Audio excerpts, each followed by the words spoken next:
সুপ্রিয় পরীক্ষার্থীবৃন্দ, ৩৯তম special BCS শিক্ষার পূর্ণাঙ্গ প্রস্তুতি লাইভ এমসিকিউ কর্তৃক আয়োজিত আজকের সমাজবিজ্ঞান ক্লাসে সবাইকে আবারও শুভেচ্ছা, স্বাগতম। আশা করছি সবাই আমরা সুস্থ আছি এবং নিরাপদে আছি এবং আমাদের যথারীতি আমাদের পরীক্ষার প্রস্তুতি চলছে। আমার পূর্ববর্তী ক্লাসগুলো আশা করি ইতিমধ্যে দেখা হয়ে গেছে। কোনো প্রশ্ন থাকলে অবশ্যই আমরা আশা করব। আমি নিজেও চেষ্টা করব এখন থেকে কোনো প্রশ্ন থাকলে প্রশ্নের উত্তরগুলো আমাদের লাইভ এমসিকিউ যে অ্যাপস আছে সেই অ্যাপসের মধ্যে দেওয়ার। আর কারো কোনো তবুও সমস্যা থাকলে অবশ্যই আমাদের সাথে যোগাযোগ করতে হবে। আমি যথারীতি আছি সমাজবিজ্ঞান বিষয়ের মেন্টর হিসেবে তপন ভট্টাচার্য, 22তম বিসিএসের একজন কর্মকর্তা এবং সহযোগী অধ্যাপক সমাজবিজ্ঞান, আর বর্তমানে প্রশিক্ষণ বিশেষজ্ঞ আইএমএ কর্মরত আছি। আজকে মূলত আমাদের সমাজবিজ্ঞান 7 এবং 8 একটু বড় বিষয়গুলা, অর্থাৎ আমাদের সমাজবিজ্ঞানের 7 নাম্বার লেকচার আমরা 8 এবং 9 নাম্বার টপিককে আমরা কাভার করব। আমাদের প্রথম 8 নম্বর টপিক হচ্ছে গিয়ে ডেভিয়েন্স অ্যান্ড সোশ্যাল কন্ট্রোল, বিচ্যুতি এবং সামাজিক নিয়ন্ত্রণ, আর আমাদের 9 নম্বর টপিক হচ্ছে গিয়ে পপুলেশন, জনসংখ্যা। বিষয়গুলো নিয়ে আমরা একটু আলোচনা করব। আমি চেষ্টা করব অল্প সময় যতটুকু বেশি দেওয়া যায়। আমাদের প্রথম দিকের প্রথম অংশের, অর্থাৎ আমার এই ক্লাসের আজকে দ্রুত অংশ, প্রথম অংশে আমরা ক্রাইম, ডেভিয়েন্স, তাদের ফাংশন, ডিসফাংশন নিয়ে একটু আলোচনা করব। আমরা আলোচনা করব etiology of crime, deviance, biological, psychological, sociological যে থিওরিগুলো আছে সেইগুলো নিয়ে আমরা একটু আলোচনা করব। সোশ্যাল কন্ট্রোলের যে সিগনিফিক্যান্ট এজেন্সিগুলো থাকে সেইগুলো নিয়ে আমরা একটু আলোচনা করব। ফর্মাল, ইনফর্মাল এজেন্সি নিয়ে আলোচনা করব। এবং যথারীতি আমরা যেমন বলি সমাজবিজ্ঞানের যে কোনো বিষয় পড়ার সময়, স্পেশালি সমাজবিজ্ঞানের জন্য এটা সবসময় তত্ত্বকে হাইলাইট করে ভালো করে পড়তে হবে। তত্ত্ব যদি আমি ভালো করে পড়তে পারি, থিওরিগুলো যদি আমি জানি, সমাজবিজ্ঞানের সাধারণ কিছু কথা থাকে যেমন কিভাবে সমস্যার সমাধান করা যায়, এগুলো নিয়ে এত গল্প টল্প করার কিছু নাই সত্যিকার অর্থে। যে জনসংখ্যা নিয়ন্ত্রণের জন্য করণীয় কী, এটা আমরা দেখলেই বুঝবো আমি যদি কোনো থিওরি যদি পড়ে থাকি। সুতরাং আমি এই বিষয়গুলোর উপর খুব বেশি হাইলাইট না করে আমি বলবো প্রশ্ন সুবিধা করার জন্য, এমসিকিউ ভালো করার জন্য থিওরিটিক্যাল পড়াশোনাটা করতে হবে, থিওরিকে মাথায় রেখে পড়তে হবে। আমরা প্রথমে আসি যে আমরা বিচ্যুতিমূলক আচরণ বলতে কি বুঝি, একটু ভালো করে আমরা খেয়াল করব যে বিচ্যুতিমূলক আচরণ আসলে আমরা কি বুঝাই। আমরা সাধারণত বুঝাই যে বিচ্যুতি বলতে আমরা সেই আচরণ বা কার্যকলাপকে বুঝি থাকি যেগুলো সাধারণত আমার সমাজের যে একটা মূল্যবোধ থাকে, যে ভ্যালুস থাকে, সেই মূল্যবোধের একটা পরিপন্থী বা নিয়ম নীতির বহির্ভূত একটি কাজ, এবং অথবা সমাজের যে প্রত্যাশা থাকে প্রত্যাশার সাথে অনেকটাই সাংঘর্ষিক, অথবা সমাজের অধিকাংশ মানুষ মনে করে এই আচরণটি আমার সমাজের জন্য ক্ষতিকর। অর্থাৎ একটু আগে থেকেই বলে নেই, তাহলে আমাদের বুঝতে সুবিধা হবে। বাকিগুলো একটু পড়লে আমি তো লাইন বাই লাইন পড়বো না, বিকজ অফ টাইম কনস্ট্রেইন, কারণ এখানে সবগুলা পাওয়া যাবে এতগুলো। আর যেহেতু আমরা অ্যাডাল্ট লার্নিং, আমি শুধু ভিতরের কথাগুলো একটু বলে নেই। যেমন আমরা একটা বিচ্যুতি এবং অপরাধ একটু কমন একটা বিষয় থাকে। বিচ্যুতি মনে রাখতে হবে যে বিচ্যুতি হচ্ছে গিয়ে যে সমাজ যে মূল্যবোধ প্রত্যাশা করে সেই মূল্যবোধের বিপরীতে কোনো আচরণকে বলা হয় বিচ্যুতি। এর জন্য কোনো শাস্তির বিধান থাকে না, শুধুমাত্র সমাজস্থ মানুষ সেটা তিরস্কার করতে পারে। আর অপরাধ হচ্ছে গিয়ে এক ধরনের বিচ্যুতি আচরণ, অবশ্যই বিচ্যুতি আচরণ, কিন্তু সেটার জন্য আইনে এবং রাষ্ট্রীয় আইনে এবং পেনাল কোডে সেটার জন্য নির্দিষ্ট শাস্তির ব্যবস্থা আছে। একটা এক্সাম্পল দেই, যেমন যদি ধূমপান করা এক সময় ছিল বিচ্যুতি, কিন্তু আমি যদি এখন পাবলিক প্লেসে ধূমপান করি 50 টাকা জরিমানা, তাহলে সেই পাবলিক প্লেসের জন্য কিন্তু ধূমপান করাটা তখন হয়ে যাবে অপরাধ। ঠিক আছে, এই হচ্ছে কি বেসিক পার্থক্যটা হচ্ছে এই জায়গায়। বাকি আর যতগুলো কথাবার্তা এখানে আছে কিছু আমরা সংজ্ঞাগুলা খুবই দরকারি, যেগুলো দরকার সেইগুলা থেকে আমরা নিয়ে আসছি। যেমন আমাদের আরটি শেফার বলছেন বিচ্যুতি হলো সেই আচরণ যা সমাজ এবং গোষ্ঠীর মানদণ্ডকে ভঙ্গ করে। আমরা আলোচনা করছি। ডি রস বলছেন বিচ্যুত আচরণ হচ্ছে ওইসব আচরণ যেগুলো সামাজিক প্রত্যাশার সাথে সামঞ্জস্যপূর্ণ নয়। একই কথা, শুধু একটু মনে রাখতে হবে। ডেভিড প্রোপেন বিচ্যুত আচরণকে এক দৃষ্টিকোণ থেকে সংজ্ঞায়িত করা যায় এভাবে, যদি অন্যরা আপনাকে গ্রহণ না করে তবে আপনি বিচ্যুত। সুতরাং একটু মনে রাখতে হবে যে বিচ্যুত আচরণ হচ্ছে গিয়ে সমাজস্থ মানুষের এক ধরনের মূল্যবোধ পূর্ব থেকে তার এক ধরনের ধারণা নিয়ে আসছে যে এইটা এই সমাজের জন্য প্রচলিত নয়, এই সমাজের প্রচলিত যে নিয়ম কানুন মূল্যবোধ আছে তার বাইরে কোনো আচরণ করলেই সেটাকে আমরা বলবো বিচ্যুত আচরণ। তাহলে আমরা বিচ্যুত আচরণের ধারণার মধ্যে আরও পাই, রবার্টসনের সংজ্ঞা পাই। উনি তার সোশিওলজি গ্রন্থে বলছেন বিচ্যুত হলো এমন একটা আচরণ যা আইনগত বৈশিষ্ট্য বা যা গুরুত্বপূর্ণ সামাজিক মূল্যবোধকে ভঙ্গ করে, ঠিক আছে, এবং মানুষ সেটাকে নেতিবাচকভাবে মূল্যায়ন করে। আর ভূষণ তার ডিকশনারি সোশিওলজিতে বলছেন বিচ্যুত আচরণ বলতে বোঝায় সেই সব কার্যকলাপ যা সামাজিক নিয়ম বা অন্যের প্রত্যাশা লঙ্ঘন করে।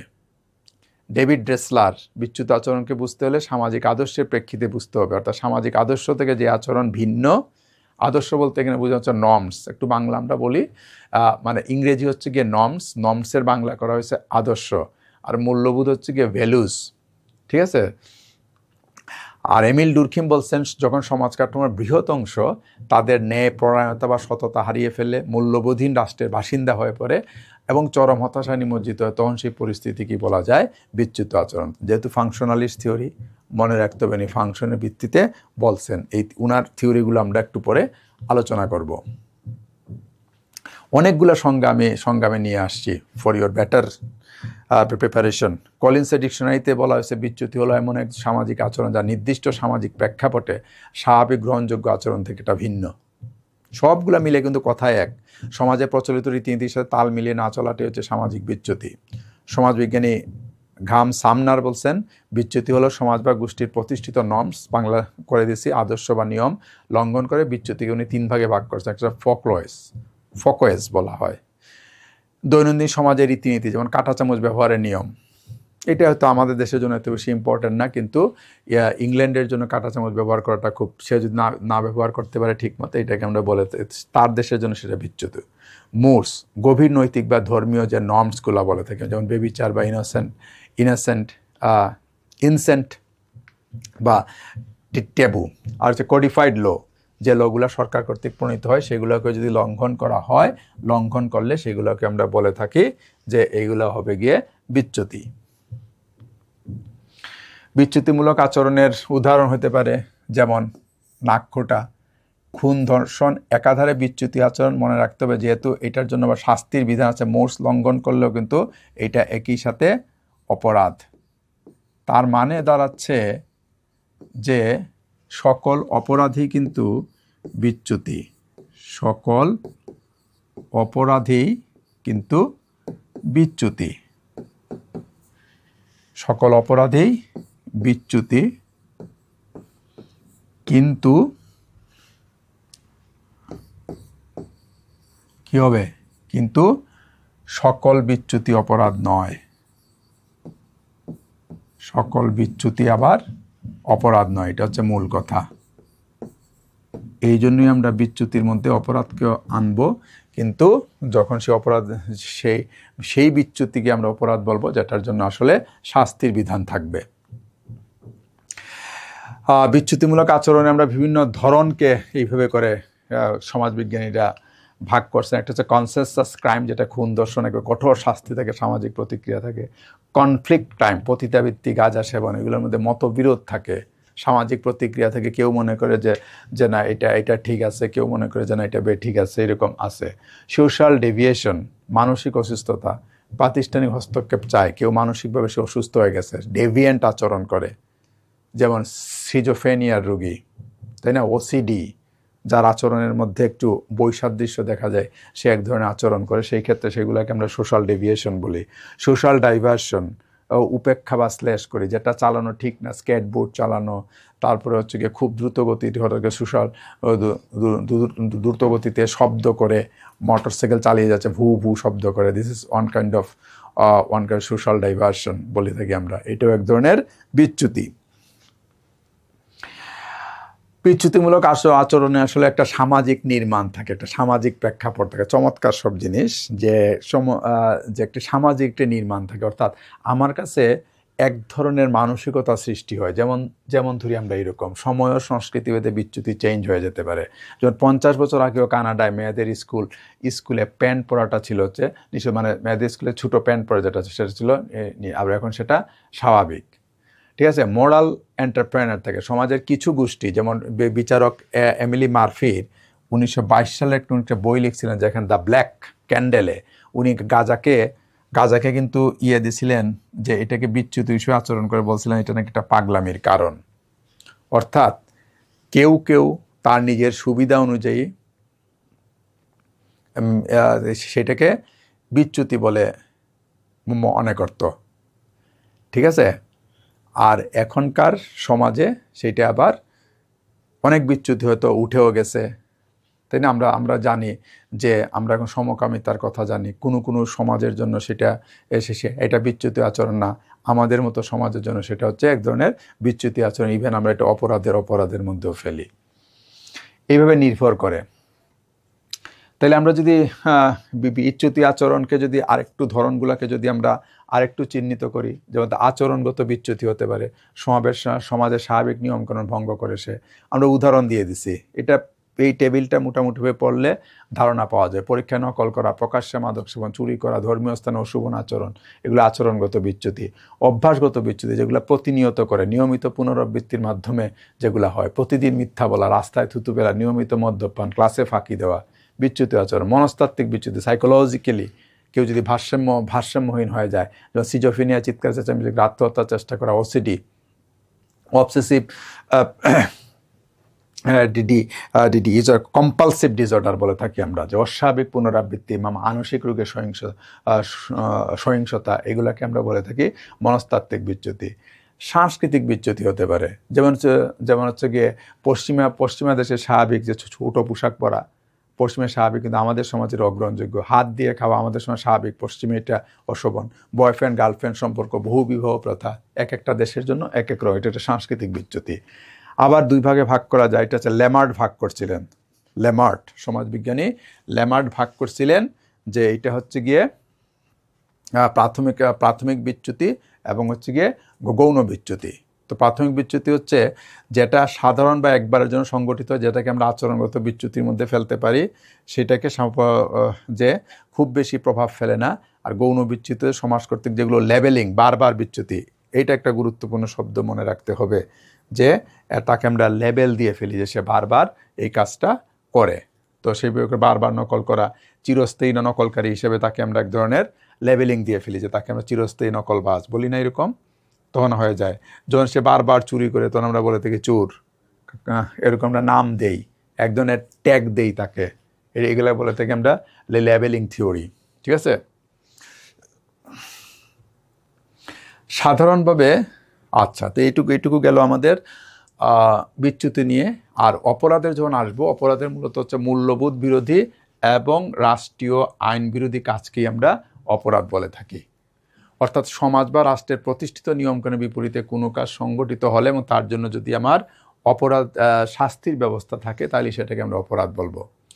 অপরাধও কিন্তু স্থান, কাল, সমাজভেদে ভিন্ন হতে পারে। স্থানভেদে ভিন্ন হতে পারে, আমার কালভেদে ভিন্ন হতে পারে, সমাজভেদে ভিন্ন হতে পারে। কীরকম? পাশ্চাত্যে অনেক দেশে বিবাহ বহির্ভূত সম্পর্ক, সমকামিতা, একত্রে বসবাস, মদ্যপান বৈধ, কিন্তু আমাদের দেশে কিন্তু আমরা এগুলা নিন্দনীয় এবং একদম অপরাধ হিসাবে বিবেচিত। একটু আগে আমরা বলছি। যুক্তরাজ্যে বিচার বিভাগের যৌক্তিক সমালোচনা করা বৈধ, কিন্তু বাংলাদেশে তা রাষ্ট্রীয় আইনের পরিপন্থী। এই কারণে আমরা একভাবে যে একটা যে সার্বজনীন একটা সংজ্ঞা দিব যে সকলের জন্যই গ্রহণকারী, এরকম কোনো সংজ্ঞা আসলে আমরা ওইভাবে করে দিতে পারি না। That's good. এই জন্য তবুও আমরা কিছু সংজ্ঞা নিয়ে আসছি, স্টিফেনের সংজ্ঞা আনছি। আইন যে কাজের জন্য শাস্তি নির্ধারণ করে বলছিলাম, এখান থেকে মূল জিনিস হচ্ছে উনি বলছেন শাস্তি। অপরাধ হলো আইন বিরোধী কাজ, এখানে একটা আইন বিরোধী কাজ যেখানে উনিও শাস্তির কথা বলছেন। খেয়াল করি আমরা, অপরাধ হলো কোনো অপরাধ আইনের লঙ্ঘনে পরিকল্পিত কাজ না করা, বৈধ যুক্তি ছাড়াই সংগঠিত রাষ্ট্র কর্তৃক গুরুতর লঘু অপরাধ স্বীকৃত। গিলিন বলছেন জৈবিক ও সমাজতান্ত্রিক ব্যাখ্যা, তাদের মতে মানুষের কিছু মানসিক দৈহিক বৈশিষ্ট্যে পরিবেশগত প্রভাব। আমরা দেখব যে ওনারা আসলে পরিবেশকে একটা গুরুত্ব দিচ্ছেন। অপরাধ হলো এমন কাজ যে কোনো রাজনৈতিক কর্তৃপক্ষ আইন দ্বারা নিষিদ্ধ করে, ওরা সেটা গুরুত্ব দিচ্ছেন। প্রপেন বলছেন সরকারি কর্তৃপক্ষ নিষিদ্ধ করেছে এই যে আচরণগুলা, এবং তার জন্য ওনারাও বলছেন উনিও বলছেন শাস্তির ব্যবস্থা আছে। শেফার্ড বলছেন crimes are acts that are in violent of law, সরাসরি বলছেন যে লর আইনের লঙ্ঘনই হচ্ছে গিয়ে শাস্তি। তো এগুলো আমরা মূল কথাগুলো আমরা ধরে নিলে কিন্তু বৈশিষ্ট্যগুলো এমনিতেই চলে আসে। এই জন্য আমি আর এইগুলার পিছনে সময় নষ্ট করি না সাধারণত, যে এগুলোর থেকে এইগুলো মনে থাকলে বৈশিষ্ট্য লিখতে পারবো যে একটা অপরাধের কি কি বৈশিষ্ট্য হয়। কারণ আমার ইয়েটা হচ্ছে গিয়ে যে আমি সবসময় সমাজবিজ্ঞান যেহেতু, এই জন্য বলি যে থিওরি সব সমাজবিজ্ঞান মূলতই থিওরি বেস।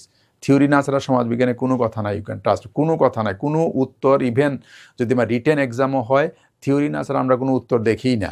সহজ কথায় যে উত্তরপত্রের মধ্যে থিওরি দিয়ে আমার আনসার দিতে হবে।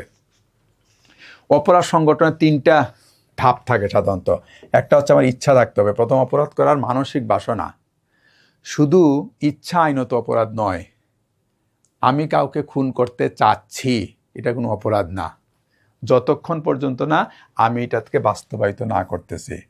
আমি খুন করতে চাচ্ছি, এই জন্য আমি আবার আমার কিছু প্রস্তুতি আছে, উপায় খুঁজতেছি, বাসায় আইনা কোনো একটা কিছু রাখলাম, ঠিক আছে, সেইটা হচ্ছে গিয়ে তখন পর্যন্ত কিন্তু আমার অপরাধ হইল না, যতক্ষণ পর্যন্ত না আমি অপরাধের জন্য এইগুলা নিয়ে যদি প্রচেষ্টা না করি, সংগঠনের চেষ্টা করা তবে ব্যর্থ হওয়া, এটিও কিন্তু আইনত অপরাধ বলে বিবেচিত হলো।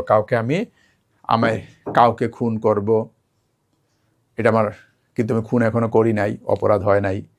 খুন করার অভিপ্রায় থেকে আমি কিছু যন্ত্রপাতি কালেকশন করলাম, এখনো অপরাধ হয় নাই, নিজের কাছে রাখলাম, ঠিক আছে। ধরলাম একটা আমি বন্দুক আনলাম কিন্তু লাইসেন্স করা নাই, তখন যদি এই মুহূর্তে, তখন অপরাধ হয় নাই, কিন্তু এই মুহূর্তে ধরা পড়ে গেলাম, অপরাধ হয়ে গেছে কিন্তু, কারণ আমি উইদাউট এনি লাইসেন্স আগ্নেয়াস্ত্র রাখতে পারি না। ওকে, একটা নাইফ রাখতে পারি, সেটা অপরাধ হইল না, ওই অপরাধ করার জন্য করলাম, দেন আমি অপরাধের প্রচেষ্টা করলাম। এই জন্য বলি ক্রিমিনোলজি খুব মজার একটা সাবজেক্ট। আমি একটু পাশাপাশি একটু বলে নিই, যদি কারো ভালো মানে কি ক্রিমিনোলজি বিষয়ে উচ্চতর ডিগ্রি করার ইচ্ছা থাকে, you can do, very interesting subject. আইনত অপরাধ বিচার, অপরাধ আচরণের বৈশিষ্ট্য কী হয় একটু আমরা পরে ফেলছি। অস্বাভাবিক আচরণ অবশ্যই, ডেভিয়েন্ট বিহেভিয়ার, অবশ্যই অপরাধ এক ধরনের বিচ্যুত আচরণ।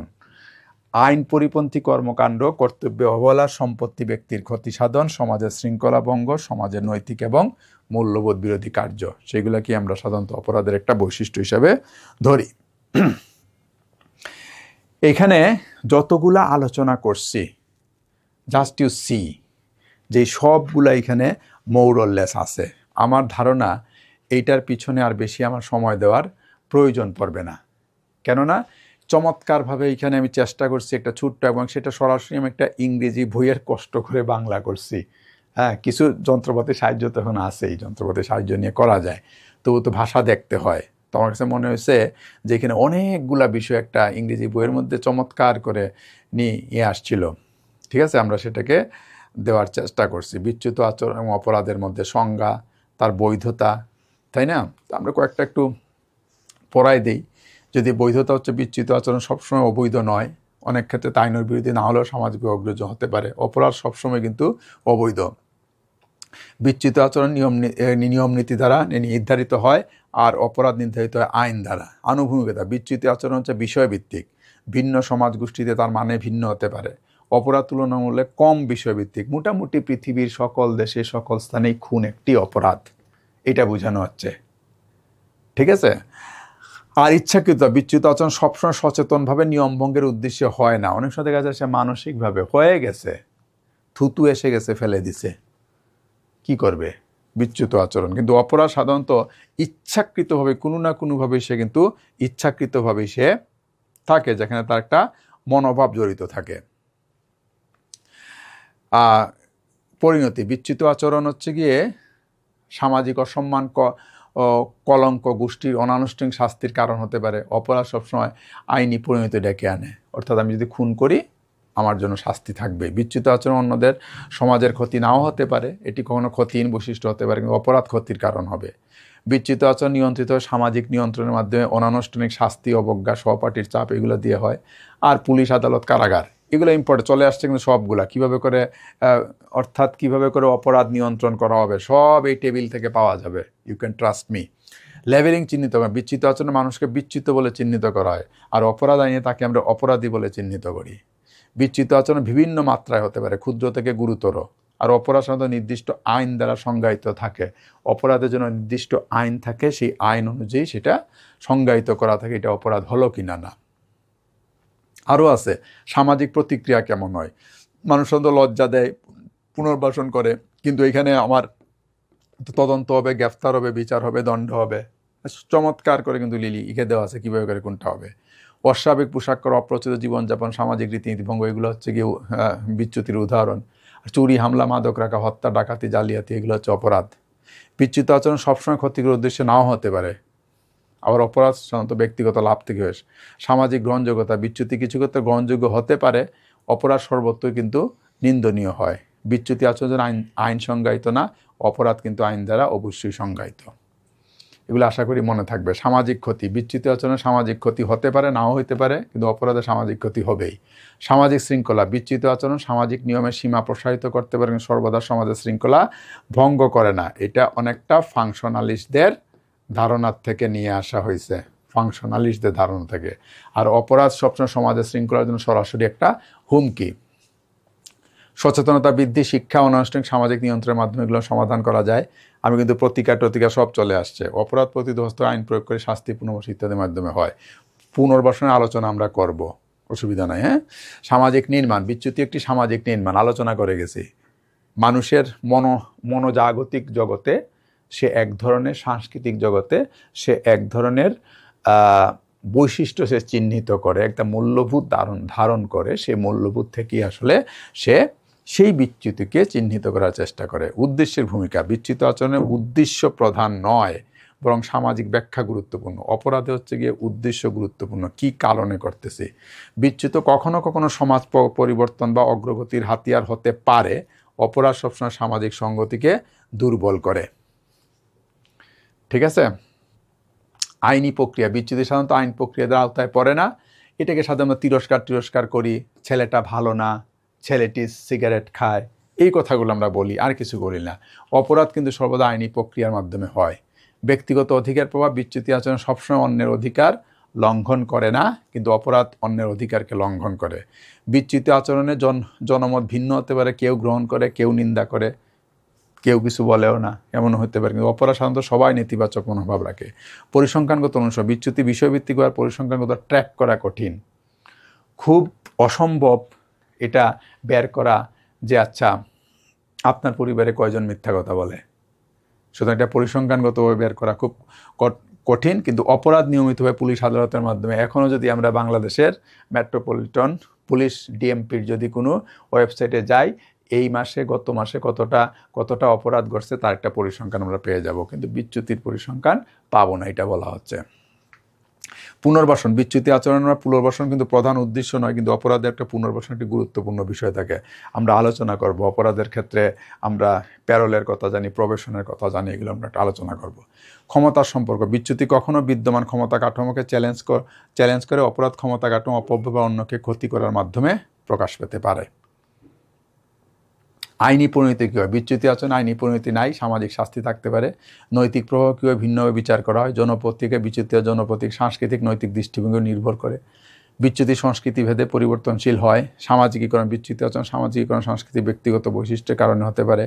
অপরাধী সামাজিক ও বিচ্যুত ব্যক্তি সমাজে কলঙ্কিত হতে পারে, আর অপরাধের ক্ষেত্রে ঠিক তার বিপরীত ঘটনাগুলা ঘটে থাকে। তো আমার ধারণা মোটামুটিভাবে বিচ্যুতি এবং অপরাধের মধ্যে একটা দীর্ঘ একটা বিষয়, এবং মোটামুটি তার বৈশিষ্ট্যগুলা একটা টেবিলের মাধ্যমে আমি দিয়ে দিয়েছি। এগুলাকে একটু মনে রাখলেই বৈশিষ্ট্য লেখা যাবে, কিভাবে কোনটা ঘটে, কোনটা বিচ্যুতি কোনটা অপরাধ সেটা ভালো করে বোঝা যাবে।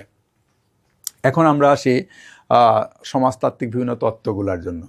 একটা হচ্ছে আমরা বলে থাকি ক্রিয়াবাদ বা কার্যকারিতাবাদ, ফাংশনালিজম, ঠিক আছে, বা আমরা ক্রিয়াবাদ বলি, ক্রিয়াবাদ, ঠিক আছে, বা ফাংশনালিজম। কার্যকারিতা অর্থাৎ ফাংশনালিস্টটা মনে করে সমাজের জন্য সবসময় আমরা জানি ফাংশনালিস্টের মূল জিনিসটা মাথায় রাখতে হবে। গত ক্লাসেও বলছি, প্রতি ক্লাসেই বলছি, ফাংশনালিস্টের মূল জিনিসটা মাথায় রাখলেই যে কোনো জিনিস লেখা যাবে। তাদের মূল কথা হচ্ছে সমাজে কোনো প্রতিষ্ঠান কোনো বিষয় উৎপত্তি হয় তার ফাংশনের ভিত্তিতে। সে কোনো না কোনো ফাংশন, কোনো না কোনো কাজ সম্পূর্ণ করে বলেই সমাজে সেই প্রতিষ্ঠান বা সংগঠনটি টিকে থাকে। উনারাও সেই কথা বলতেছেন, যে উনারা বলতেছেন যে এটা ক্ষতিকর, কিন্তু এটা কিছু সমাজকে কার্যকর রাখার জন্য এটা একটা অপরিহার্য উপযোগী ভূমিকা পালন করে। যেমন এমিল ডুরকিন বলছেন বিচ্যুতি সমাজে প্রয়োজনীয় কারণ এটি বিদ্যমান মূল্যবোধকে চ্যালেঞ্জ করে। একটু অন্যভাবে বুঝতে হবে। বিদ্যমান মূল্যবোধ কি? বিদ্যমান মূল্যবোধ হচ্ছে গিয়ে যে মিথ্যা কথা বলা যাবে না। তার মানে মিথ্যা কথা বলা যাবে না, যে এটাকে কিন্তু সমাজ কিন্তু চ্যালেঞ্জ করতেছে, বলতেছে এটা একটা কার্যকারিতা আছে। তাইলে এই যে একটা চ্যালেঞ্জ করা, এটা তো একটা কাজ, ঠিক আছে, আমাকে সত্য কথা বলতে হবে, এটা তো এই যে একটা চ্যালেঞ্জ করা হচ্ছে, এটা কিন্তু এক ধরনের কাজ, এরকম করে বুঝতে হবে। বিচ্যুতিকে শাস্তি দেওয়ার মাধ্যমে সমাজের নিয়মকানুন বা সামাজিক সংহতি আরও দৃঢ় হয়। আচ্ছা, উনি বলতেছেন তখন কীরকমভাবে?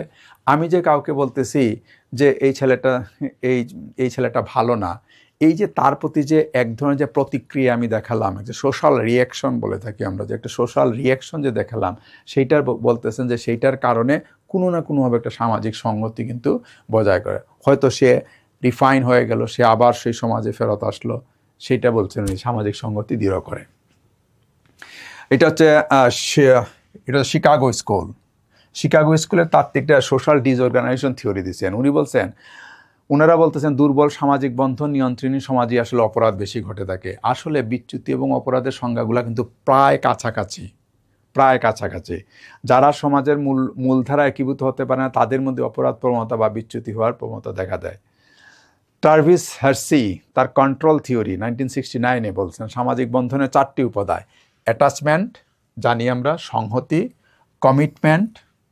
কমিটমেন্টের বাংলা কি বলবো, যে আরো প্রতি কোনো কথা দেওয়া, ইনভলভমেন্ট, যুক্ত হওয়া, বিলিভ, বিশ্বাস, এইগুলা দুর্বল হলেই আসলে অপরাধ বাড়ে। খুব চমৎকার, কিন্তু 4টা কথা কিন্তু খুব গুরুত্বপূর্ণ, মনে রাখলেই চলবে। অ্যাটাচমেন্ট আমরা মনে রাখতে হবে ACIV,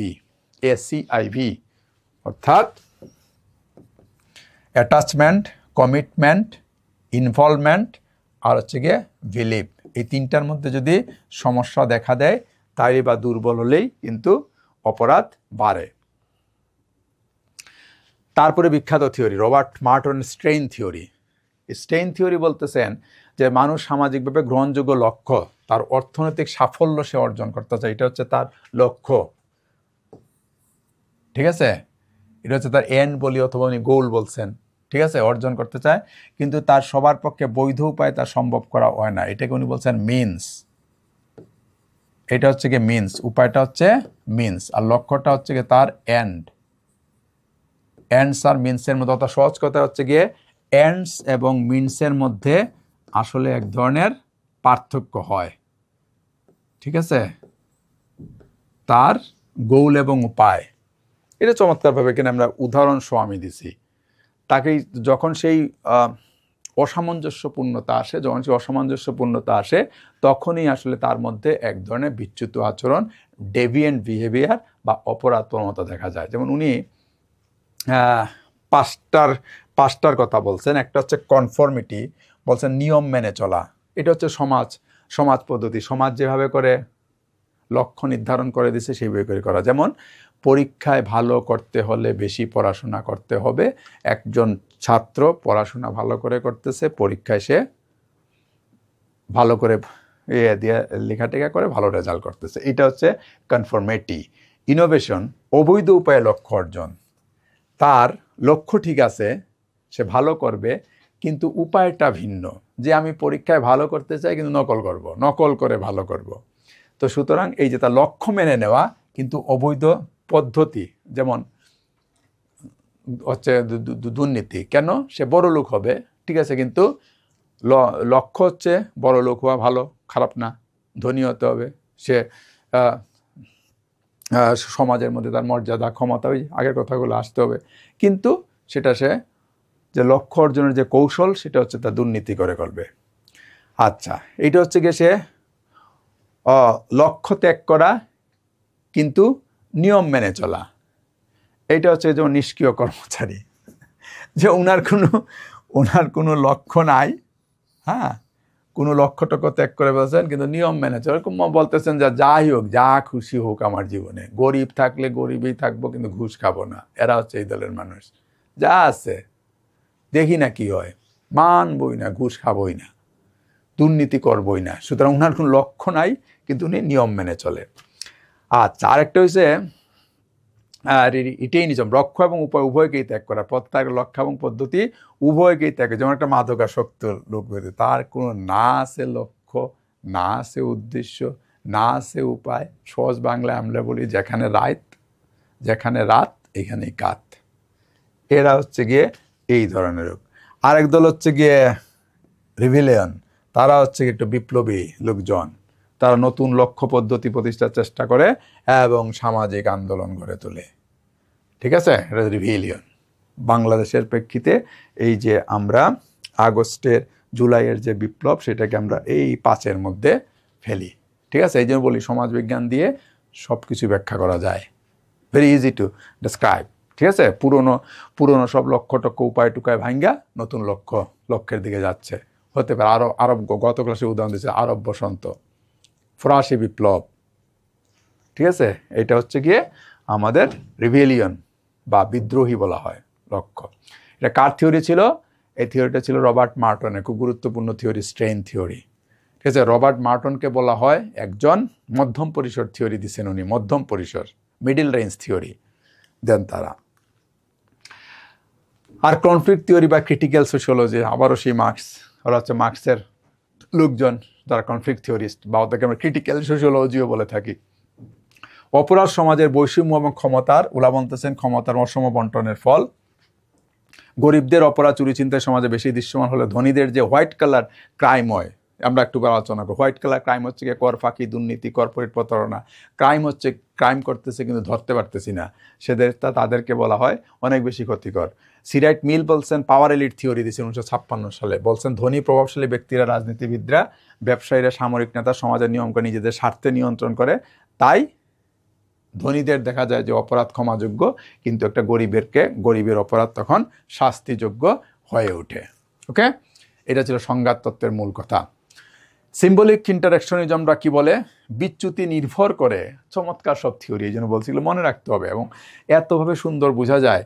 যেমন বিচ্যুতি নির্ভর করে সমাজ কিভাবে কোন কাজকে সংজ্ঞায়িত করে সেটার উপর। এটা কিন্তু অনেক কথা বলা যায়, রাশি চমৎকার কথা বলা যায়। এখন আমার কাছে আমি ব্যক্তি এই বিষয়টাকে কিভাবে সংজ্ঞায়িত করতেছি সেটার উপর নির্ভর করতেছে আসলে এটা কি অপরাধ হবে নাকি এটা বিচ্যুতি হবে। ঠিক আছে, ক্লিয়ার? আচ্ছা, তাহলে লেবেলিং থিওরি, মানুষকে যদি অপরাধী হিসেবে চিহ্নিত করা হয় তবে সে ব্যক্তি আসলে অপরাধীর মতো আচরণ শুরু করে। একজন ব্যক্তি হয়তো বা সে একবার চুরি করছে, তার 3 মাসের হয়তো জেল হয়েছে, জেল থেকে বের হয়ে আসার পর তার খুব ইচ্ছা সে আর চুরি করবে না, সে ভালো হয়ে যাবে। সে যেই মাত্র তার ফ্যামিলিতে আসলো, পাড়া প্রতিবেশী বলে এই রে চুর যায়, লেবেলিং থিওরি। সে একটা চাকরির জন্য যাচ্ছে কোথাও, হয়তো মজুর, না তোমাকে দিব না, তুমি না 3 মাস আগে জেল খেটে আসছো, তুমি তো একটা চোর। শেষ, বাধ্য হয়ে সে তখন আবার অপরাধে জড়িত হয়। দিস এ লেবেলিং থিওরির। লেবেলিং থিওরিরা বলতেছে যে এইটা, তাই বলতেছেন যে অপরাধ কেবল একটা কাজ নয়, এটা বরং সমাজের দৃষ্টিভঙ্গির ফলাফল। এই যে আমার সমাজের যে দৃষ্টিভঙ্গি আমি দিলাম তার প্রতি, এইটার ফলাফলই হচ্ছে গিয়ে আসলে অপরাধ। আচ্ছা, তারপরে আসি অপরাধের একদম পুরনো জিনিস, লম্ব্রোসো, ইতালীয় সমাজবিজ্ঞানের সিজার লম্ব্রোসো। ওনারা আবার একটু বংশগত বা জন্মগত অপরাধীর উপর গুরুত্ব দিচ্ছেন। উনি বলছেন যে আসলে লোকজন কিছু কিছু চুর, যে এই যে বলি না চুরের বংশ, যে চুরের ছেলে চুর হয়, বাটপারের ছেলে বাটপার হয়, এই এই কথাগুলো আসলে লম্বরসর থিওরির মধ্যে আনছেন। উনি বলছেন যে চুরের কিছু বৈশিষ্ট্য থাকে, অভিব্যক্তিপূর্ণ মুখ, দক্ষ হাত, ছোট ছোট ছোট বা ঘোরাঘুরি করা চোখ, খুনির বৈশিষ্ট্য ঠান্ডা কাচের মতো চোখ, রক্তজবর চোখ, বড় বাজ পাখির মতো নাক, যৌন অপরাধের বৈশিষ্ট্য মোটা ঠোঁট, বাইরের দিকে ঠেলে থাকা কান, নারী অপরাধীর বৈশিষ্ট্য সাধারণ নারীদের তুলনায় খাটো, বেশি বেশি কুচকানো, গাঢ় চুল, ছোট খুলি, এরকম কিছু এরকম বৈশিষ্ট্যের কথা ওনারা বলছেন। মানে হচ্ছে লম্ব্রোসো, সিজার লম্ব্রোসো, উনাকে অপরাধ বিজ্ঞানের জনক বলা হয়। ঠিক আছে, উনার গবেষণা উনি করছেন আসলে 4,000-এরও বেশি অপরাধীর জীবিত মৃত গবেষণা করে এই তথ্য দেন। উচ্চতা, ওজন, হাতের দৈর্ঘ্য, রং টং পরীক্ষা টরীক্ষা করে 40%-এর মধ্যে উনি অ্যাটাভিস্টিক বৈশিষ্ট্য, এটাকে উনি অ্যাটাভিস্টিক বৈশিষ্ট্য, ওই যে আমরা বলছি না অ্যাটাভিস্টিক বৈশিষ্ট্য, এই যে এগুলো হচ্ছে অ্যাটাভিস্টিক বৈশিষ্ট্য, এইগুলা উনি পাইছেন। ঠিক আছে, যার জন্য যে উনার ইয়ের মধ্যে ডারউইনের বিবর্তন তত্ত্বের একটা প্রভাব দেখা যায়। সমালোচনা আমরা জানি যে এটা আসলে এখন আর চলে না, জৈবিক মতবাদ এখন আসলে আর চলে না, কিন্তু উনার কথা এখনও আমাদের পড়তে হয়। ঠিক আছে, যেমন লন্ডনের গ্যারিংয়ের গবেষণা আমরা 2000 কয়েদির উপর গবেষণা করে লম্ব্রোসো তত্ত্বের কোনো সত্যতা পান নাই। ঐতিহাসিক প্রভাব, যেহেতু আমরা বলছি লম্ব্রোসোকে আধুনিক অপরাধ বিজ্ঞানের জনক বলা হয়, তিনি প্রথম অপরাধ বিজ্ঞানকে বিশ্লেষণ করছেন। তার তত্ত্ব আজ অচল হইলেও তার জৈবিক নিয়ন্ত্রণ, বায়োলজিক্যাল ডিটারমিনিজম হিসেবে এই তথ্যকে আমরা এখনও পড়াশোনা করে থাকি। এটা জাস্ট আনার জন্য আমরা দিলাম। এখন দেখি না নারীবাদীরা কি বলে, ফেমিনিস্টরা কি বলে। ওরা বলে যে নারীরা অপরাধ করলে তাদেরকে দ্বিগুণ বিচ্যুত হিসেবে ধরা হয়। খুব স্বাভাবিক, আমি কিন্তু অলরেডি বোঝানো হয়েছে এগুলা সমাজ কাঠামোর উপর, সেই দৃষ্টিভঙ্গির উপর নির্ভর করে। একজন ছেলে চুর, একজন মেয়ে চুর, জাস্ট ইউ থিঙ্ক, তাই না? এই যে আমার সোশ্যাল কনস্ট্রাকশন, আমার আমার সিম্বলিক ইন্টারেকশনিজম, আমার প্রতীকী মিথস্ক্রিয়াবাদ, আমার মস্তিষ্কের মধ্যে যে এক ধরনের প্রিকনসেপ্ট তৈরি হয়ে আসছে, নারীদেরকে দ্বিগুণ বিচ্যুতি বলি আমরা। পুরুষের আক্রমণ চরিত্রের অংশ হিসেবে দেখা হলে নারীরা অপরাধকে প্রায়শই রূপতত্ত্ব।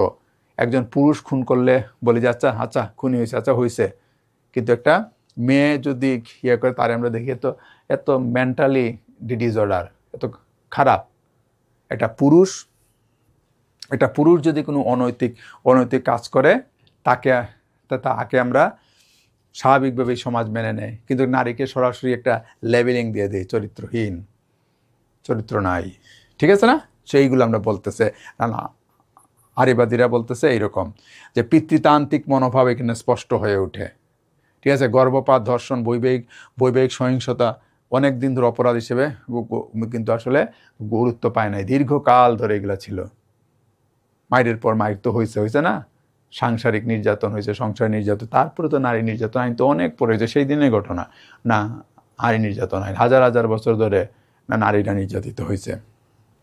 1983 সালে রেপ এবং ইনসিডেন্ট অ্যাসাল্ট বাদ দিয়ে 3 স্তরের সেক্সুয়াল অ্যাসাল্ট আইন প্রবর্তিত হয়। এগুলো আমেরিকার প্রেক্ষিতে আমরা বলতেছি, যেগুলা উন্নত বিশ্বে করছে। ভুক্তভোগীর অতি যৌন জীবন আদালতে প্রমাণ হিসেবে ব্যবহার নিষিদ্ধ ছিল। কনসেন্ট স্পষ্টভাবে নারীরা বলা বা কাজ করা নির্ধারিত করা হয়।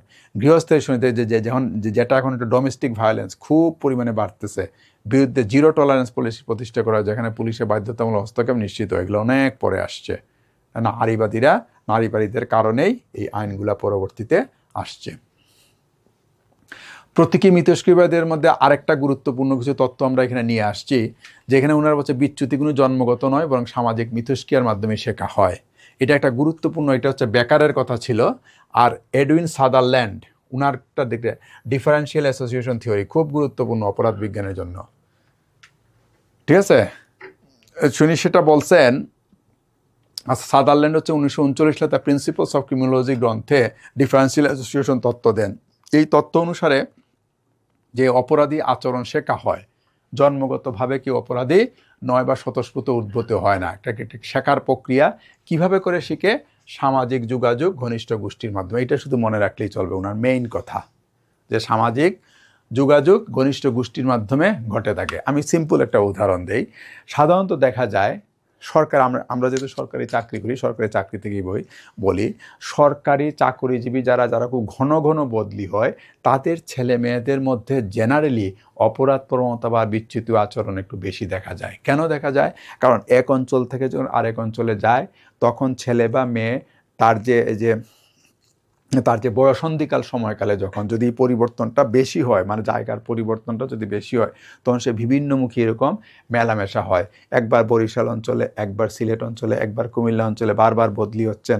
ফলে উনি যে ফ্যামিলি নিয়ে যাচ্ছেন সেখানে বিভিন্ন সংস্কৃতির সাথে মিশতেছেন, বিভিন্ন বন্ধু বান্ধবের সাথে মিশতেছে, সেইখান থেকে তার মধ্যে কিন্তু অ্যাকর্ডিং টু সাদারল্যান্ড তার মধ্যে অপরাধ প্রবণতার জন্ম হয়। ওকে, এটা হচ্ছে মেইন কথা। আমরা বাকি মূল সূত্রগুলো এখানে দিয়ে দিচ্ছি। উনি 9টা পোস্টুলেট বা লর কথা বলছেন যে অপরাধী আচরণ শেখা যায়। আমি উদাহরণ দিছি, অপরাধ শেখার প্রক্রিয়া সামাজিক যোগাযোগের মাধ্যমে ঘটে, সোশ্যাল ইন্টারাকশনের মাধ্যমে ঘটে। ঘনিষ্ঠ গোষ্ঠীর প্রধান, পরিবার, বন্ধু, সহকর্মীদের কাছ থেকে অপরাধী আচরণ শেখা হয়। মিডিয়ার প্রভাবও থাকে। খেয়াল করে দেখেন আপনারা এখন বেশিরভাগ ওয়েব সিরিজগুলো খেয়াল করেন, প্রচুর কেন এই পরিবর্তনগুলো আসছে। প্রচুর ওয়েব সিরিজগুলো দেখেন এখন ভরা থাকে।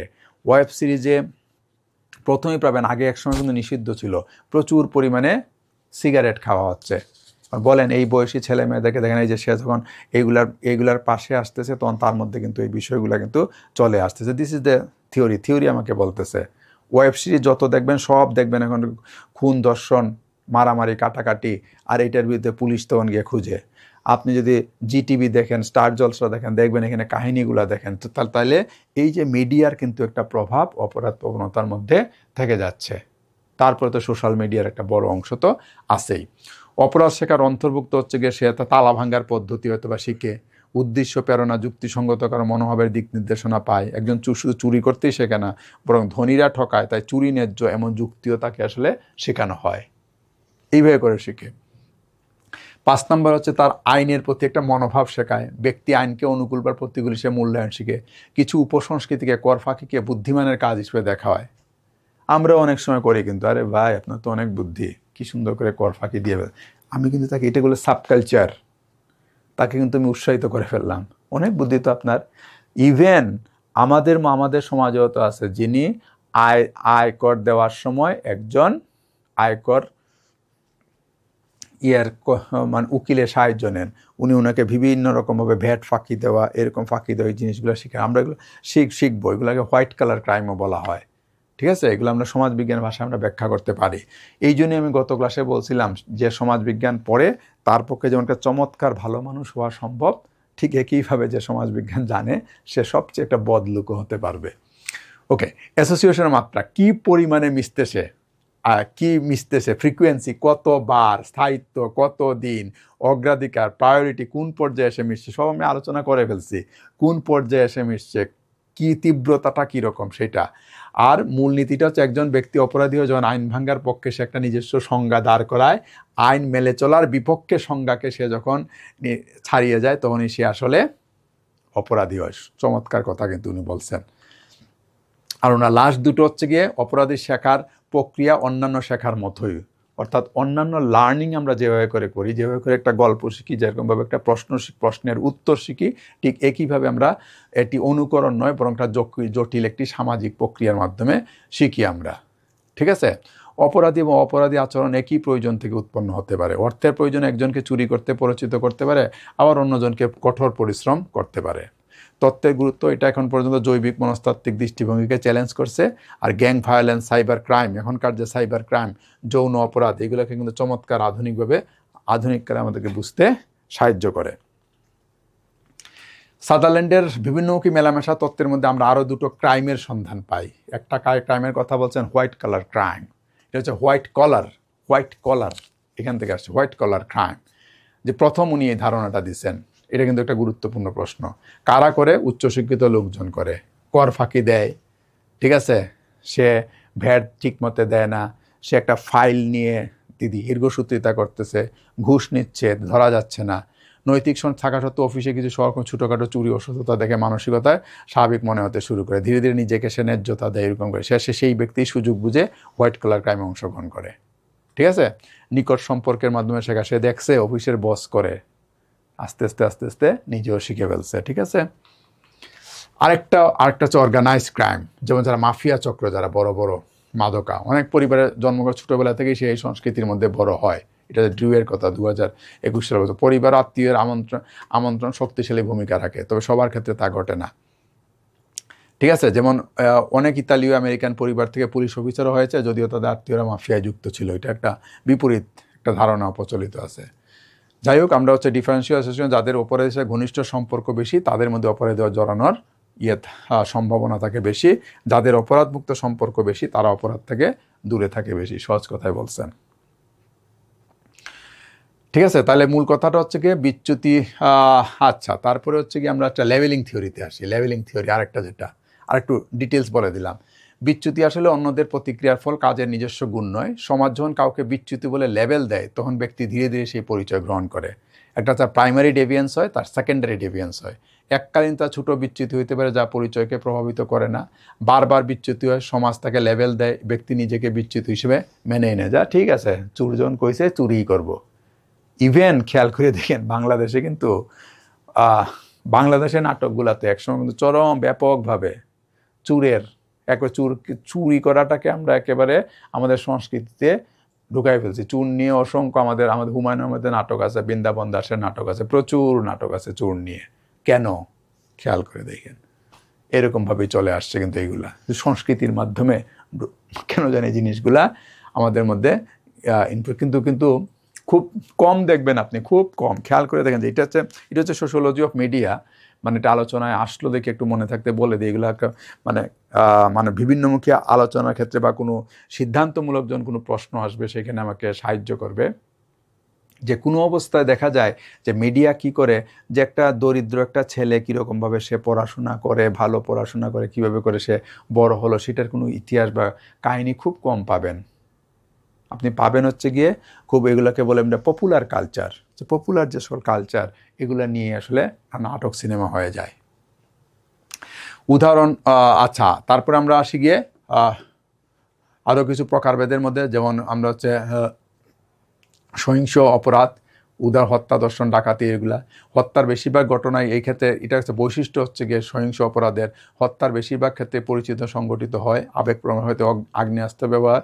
পুরুষরা দেখা গেছে যে পুরুষরা এই হত্যাকাণ্ড বেশি করে।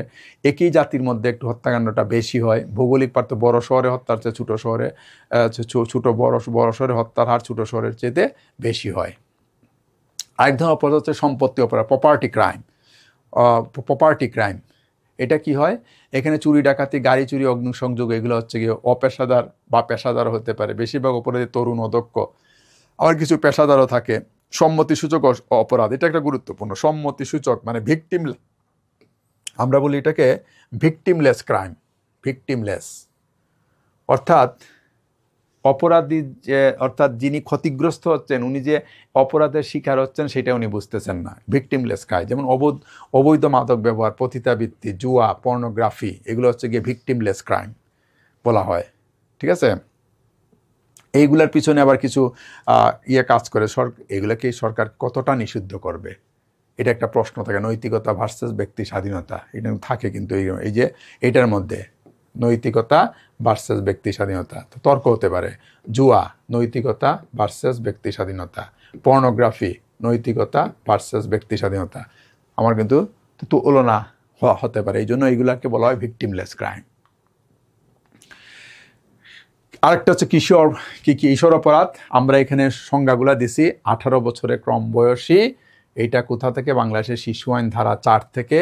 তারপর হচ্ছে ক্রিমিনোলজি টেক্সট বুক, সেগাল এবং ওয়েলসের বইয়ে লেখা আছে সমাজ বা রাষ্ট্রপ্রতিনিধিদের নিয়ম ভঙ্গ করা যা কিশোরীদের দ্বারা সংগঠিত হয় তারাই হচ্ছে স্কুল ফাঁকি দেওয়া, চুরি করা, মারামারি, মাদক সেবন, এইগুলা। জাতিসংঘের শিশু অধিকারে লেখা আছে 18 বছরের নিচে নাবালক বা নাবালিকাদের দ্বারা সংগঠিত এমন অপরাধ তারাই হচ্ছে গিয়ে কিশোর অপরাধ হিসেবে গণ্য করা হয়। আর নারীর প্রতি যেটা সহিংসতা, সেটা তো একটা আলাদাভাবে। এটা 2024 একটা জরিপ হয়েছিল, জাতীয় জরিপের ফলাফল প্রতিনিধি গত 12 মাস কিংবা 1 বছরে কিশোরী তরুণী সবচেয়ে বেশি 62% অন্তত একবার হলেও শারীরিক, যৌন, মানসিক, অর্থনৈতিক সহিংসতার শিকার হয়। এই জন্য বলছি মানে অপরাধ নিয়ে কাজ করা খুব মজার একটা বিষয়। কথা হচ্ছে এখন সোশ্যাল কন্ট্রোল হবে কীভাবে, অপরাধকে নিয়ন্ত্রণ করবে কীভাবে। একটা হচ্ছে শাস্তি দেওয়া ও সামাজিক নিয়ন্ত্রণ। ঠিক আছে, স্যাংশন বা শাস্তি বা পুরস্কার। ইতিবাচক শাস্তি, নিয়ম মেনে চলে পুরস্কার দিবে। আর নেতিবাচক শাস্তি হচ্ছে তাকে নিয়ম ভাঙলে তাকে শাস্তি দেবে। ঠিক আছে, এটাও একটা উপায়। আচ্ছা, আর কি শাস্তির ধরন কি হতে পারে? অনানুষ্ঠানিক হতে পারে, আনুষ্ঠানিক হতে পারে। ঠিক আছে, এটা আমরা আলোচনা করছি। অপেরায় চটি পরে যাওয়া, মন্দিরে জুড়ে গালি দেওয়া, সব করলে চারপাশে মানুষ থেকে বিরূপ প্রতিক্রিয়া দেখাবে। ঠিক আছে, একটা আমরা আনছি আমাদের দেশ থেকে, আরেকটা আনছি পাশ্চাত্যের দেশ থেকে। ঠিক আছে, জুতো পরে চলা, নিয়ম ভাঙলে পাতি রাষ্ট্রীয় ব্যবস্থা নেওয়া, পরীক্ষা নকল করলে আমরা বহিষ্কার করি, বসের সঙ্গে খারাপ ব্যবহার করলে চাকরি হারানো, এগুলো আনুষ্ঠানিক শাস্তি দিই আমরা। বা আমরা গভর্নমেন্ট সার্ভিসে 1979 আচরণবিধি লঙ্ঘনের জন্য বিভিন্ন শাস্তি আছে। ব্ল্যাক, আমরা বারবার বলছি থিওরি দিয়ে পড়াই। ব্ল্যাক 1976 সালের মধ্যে সামাজিক নিয়ন্ত্রণ 4টা ধর্ম আছে। প্যানেল অ্যান্ড সোশ্যাল কন্ট্রোল, আইন ভঙ্গ করলে শাস্তি দেওয়া। কম্পেনসেটরি সোশ্যাল কন্ট্রোল, ক্ষতি করলে ভুক্তভোগীকে ক্ষতিপূরণ দেওয়া। থেরাপিটিক সোশ্যাল কন্ট্রোল, চিকিৎসা বা থেরাপির মাধ্যমে তাকে আগের অবস্থা ফিরিয়ে আনা। দ্য কনসিলিটরি সোশ্যাল কন্ট্রোল, বিরোধ মিটিয়ে সামাজিক সম্পর্ক, এগুলো সবগুলো কিন্তু করে না। প্রথম দুটি নিয়ন্ত্রণের শাস্তি বেশি গুরুত্ব পায়, পরের দুই নিয়ন্ত্রণে পুনরুদ্ধার বা মীমাংসা। এই দুটোর মধ্যে আসলে এই দুটোর মধ্যে আমরা শাস্তির উপর গুরুত্ব দেই, যেটা হচ্ছে শাস্তি দিয়ে হয়। আর পরের দুটো হয় গিয়ে কনসেনসাস, যে পুনরুদ্ধার বা মীমাংসার চেষ্টা করে না। প্রথম মানুষের অপরাধ হলে এখন মীমাংসার চেষ্টা করে প্রথম। তারপরে ফুকো বলছেন, ফরাসি দাসে মিশেল ফুকো দেখেছে আধুনিক সমাজে সামাজিক নিয়ন্ত্রণ শুধু রাষ্ট্রীয় কাজ নয়, বরং ব্যক্তি, পরিবার, বিদ্যালয়, হাসপাতাল, কারখানা ইত্যাদি প্রতিষ্ঠানের মানুষকে নিয়ন্ত্রণ করে। উনি 15-16 শতক থেকে মানুষ কীভাবে শাসন করতে হবে, শিশু, গরিব, পরিবার সকল খাতে পড়াতে হবে। এখানে মেকিয়াভেলির প্রিন্সটা একটা বিখ্যাত একটা গ্রন্থ, যেখানে উনি বলছেন এই কথাগুলা। 19 শতকে এসে কারাগার আসছে, স্কুল, হাসপাতাল, সেনাবাহিনী, কারখানা ইত্যাদি আধুনিক প্রতিষ্ঠান গড়ে ওঠার পর সামাজিক নিয়ন্ত্রণ আরও কার্যকরভাবে বিস্তার লাভ করে। ঠিক আছে, এগুলো সব পরে আরও আসছে, 19 শতকের ঘটনা মাত্র। এটা হচ্ছে ফুকোর কথাবার্তা। ডিসিপ্লিনের সোশ্যাল কন্ট্রোল, আমরা শৃঙ্খলাভিত্তিক নিয়ন্ত্রণও করতে পারি। ফুকোর মতে আধুনিক প্রতিষ্ঠানগুলো মানুষকে শৃঙ্খলিত, নিয়ন্ত্রিত, পর্যবেক্ষিত রাখে। ঠিক আছে, তিনটি উপায় সেটা করে। একটা হচ্ছে সার্ভেলেন্স, তাকে পর্যবেক্ষণ করে। একটা হচ্ছে নর্মালাইজেশন, তাকে মান নিয়ন্ত্রণ করে। আরেকটা হচ্ছে তাকে এক্সামাইন করে। ঠিক আছে, স্কুলে গ্রেড টেড দেয়। তারপর হচ্ছে স্কুলের শিক্ষকের সময় শিক্ষার্থীকে বসা, পরীক্ষা, স্বাস্থ্য পরীক্ষা, বার্ষিক মূল্যায়ন, এর মাধ্যমে ব্যক্তির সক্ষমতাকে যাচাই করে। উনি কে বলছেন? এটা ফুকোর কথা। ফুকো বলছেন যে শৃঙ্খলাভিত্তিক নিয়ন্ত্রণ করে থাকে। এই জন্য আমরা কন্ট্রোলের মধ্যে যখন এইরকম বিষয়গুলো চাইবে, তো এই বিষয়গুলোর আলোকে পরীক্ষার মধ্যে প্রশ্ন থাকতে পারে। তারপর হচ্ছে দুটো বিষয় থাকে, একটা হচ্ছে প্রবেশন আর প্যারল। প্রবেশন হচ্ছে একটা আইনি প্রক্রিয়া যেখানে অপরাধীকে জেল দেওয়ার পরিবর্তে নির্দিষ্ট শর্তে সমাজে মুক্তভাবে থাকার অনুমতি দেওয়া হয়। নিয়মিতভাবে প্রবেশন অফিসারের কাছে তাকে আনতে হয়। যেমন একটা মামুলি অপরাধের জন্য তাকে শাস্তি হ্রাস করতে পারে প্রবেশন। নির্দিষ্ট সময় প্রবেশন অফিসারের কাছে তাকে হাজিরা দিতে হবে। কোনো অপরাধ যদি না করে, মাদক বা অ্যালকোহল থেকে দূরে থাকা। বাংলাদেশের শিশু আইন এটা বলা আছে, মূলত এটা শিশু আইনের জন্য বেশি প্রযোজ্য। 2013-তে কিশোর অপরাধীর জন্য প্রবেশনের বিধান আছে। ঠিক আছে, এটা হচ্ছে প্রবেশন। তার মানে এখানে তাকে জেল জরিমানা না দিয়ে একজন প্রবেশন অফিসারের আন্ডারে সমাজে মুক্তভাবে থাকার ব্যবস্থা। এটা one kind of correction method, এক ধরনের সংশোধন প্রক্রিয়া। অপরদিকে প্যারোল হচ্ছে গিয়ে একজন অপরাধীকে জেলের মধ্যেই থাকা, একজন অপরাধী নির্দিষ্ট শর্তে সাময়িকভাবে মুক্তি দেওয়ার ব্যবস্থা। কখন প্রযোজ্য? যখন তার প্রতি সাজার একটি অংশ, অর্ধেক হইতে পারে, অর্ধেক ভোগ করছে সেখানে তাকে দিয়ে তাকে আবার ছেড়ে দেয়। অপরাধীকে ধীরে ধীরে সমাজে ফিরিয়ে আনা, পুনর্বাসন করার উদ্দেশ্য। এটা হচ্ছে গিয়ে, এটা কিন্তু আমাদের জেল কোডে এবং প্যারোল রুলসে এইগুলো কিন্তু প্যারোল দেওয়া হয়। যেমন ভালো আচরণ, স্বাস্থ্যগত কারণে অনেকেই প্যারোল মঞ্জুর করা হয়। ঠিক আছে, এটা হচ্ছে আরেকটা উপায়, প্যারোল। এই গেল আমাদের প্রথম অংশ, অপরাধ আর বিচ্যুত নিয়ে। আমাদের দ্বিতীয় অংশ হচ্ছে কি পপুলেশন অ্যান্ড সোসাইটি। এটা আরও মজার। আমরা ফার্টিলিটি, মর্টালিটি এবং অনেকেই আমরা জানি ফার্টিলিটি, মর্টালিটি নিয়ে একটু আলোচনা করব, পপুলেশন গ্রোথ নিয়ে আলোচনা করব। আর এই সলিউশন, প্রবলেম এইগুলা সকল বইয়ে সব কিছু বাংলা রচনা আছে। তো এইগুলো নিয়ে খুব বেশি মাথা ঘামানোর দরকার নাই। মাথা ঘামাইতে হবে এইগুলো নিয়ে, Malthus, demographic transition, optimum theory, এইগুলার উপর।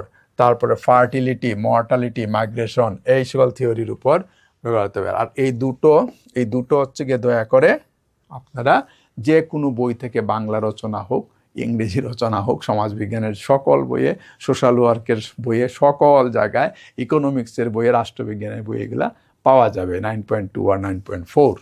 ওকে, কিন্তু আমাদের বুঝতে হবে এই দুটো 9.1 আর 9.3, এইটা ভালো করে বুঝলে ওইগুলোর উত্তরও পাওয়া যাবে। ওকে, তাহলে শুরু করি। প্রথম হচ্ছে আমরা ফার্টিলিটি বলতে আসলে কি বুঝি। ফার্টিলিটি বলতে আমরা বুঝি প্রজনন ক্ষমতাকেও জন্মহার বলে, সাধারণত মাত্রা পরিমাপ করে যা প্রতি 1000 জন মানুষের জীবিত জন্মের সংখ্যা, এটা হচ্ছে তার প্রজনন বা ফার্টিলিটি। বিভিন্ন পরিসংখ্যানের মাধ্যমে আমরা এটা করি, এটা আমরা টোটাল ফার্টিলিটি রেট দিয়ে একটা প্রকাশ করি। এটি একটা সূচক যেখানে একজন নারী তার সারা জীবনে জন্ম দেওয়া শিশুর মোট সংখ্যা বা জন্মানো সম্ভাব্য সংখ্যা নির্দেশ করে। এটা অনুসারে সমাজভেদে সেটা ভিন্ন হয়। সমাজে দরিদ্র অংশের প্রজনন হার সাধারণত দেখা যায়, এটা একটা কমন প্র্যাকটিস যে দরিদ্র দেশে 3.2 থাকে, আর সেটা নারী প্রতি হচ্ছে গিয়ে 1.5।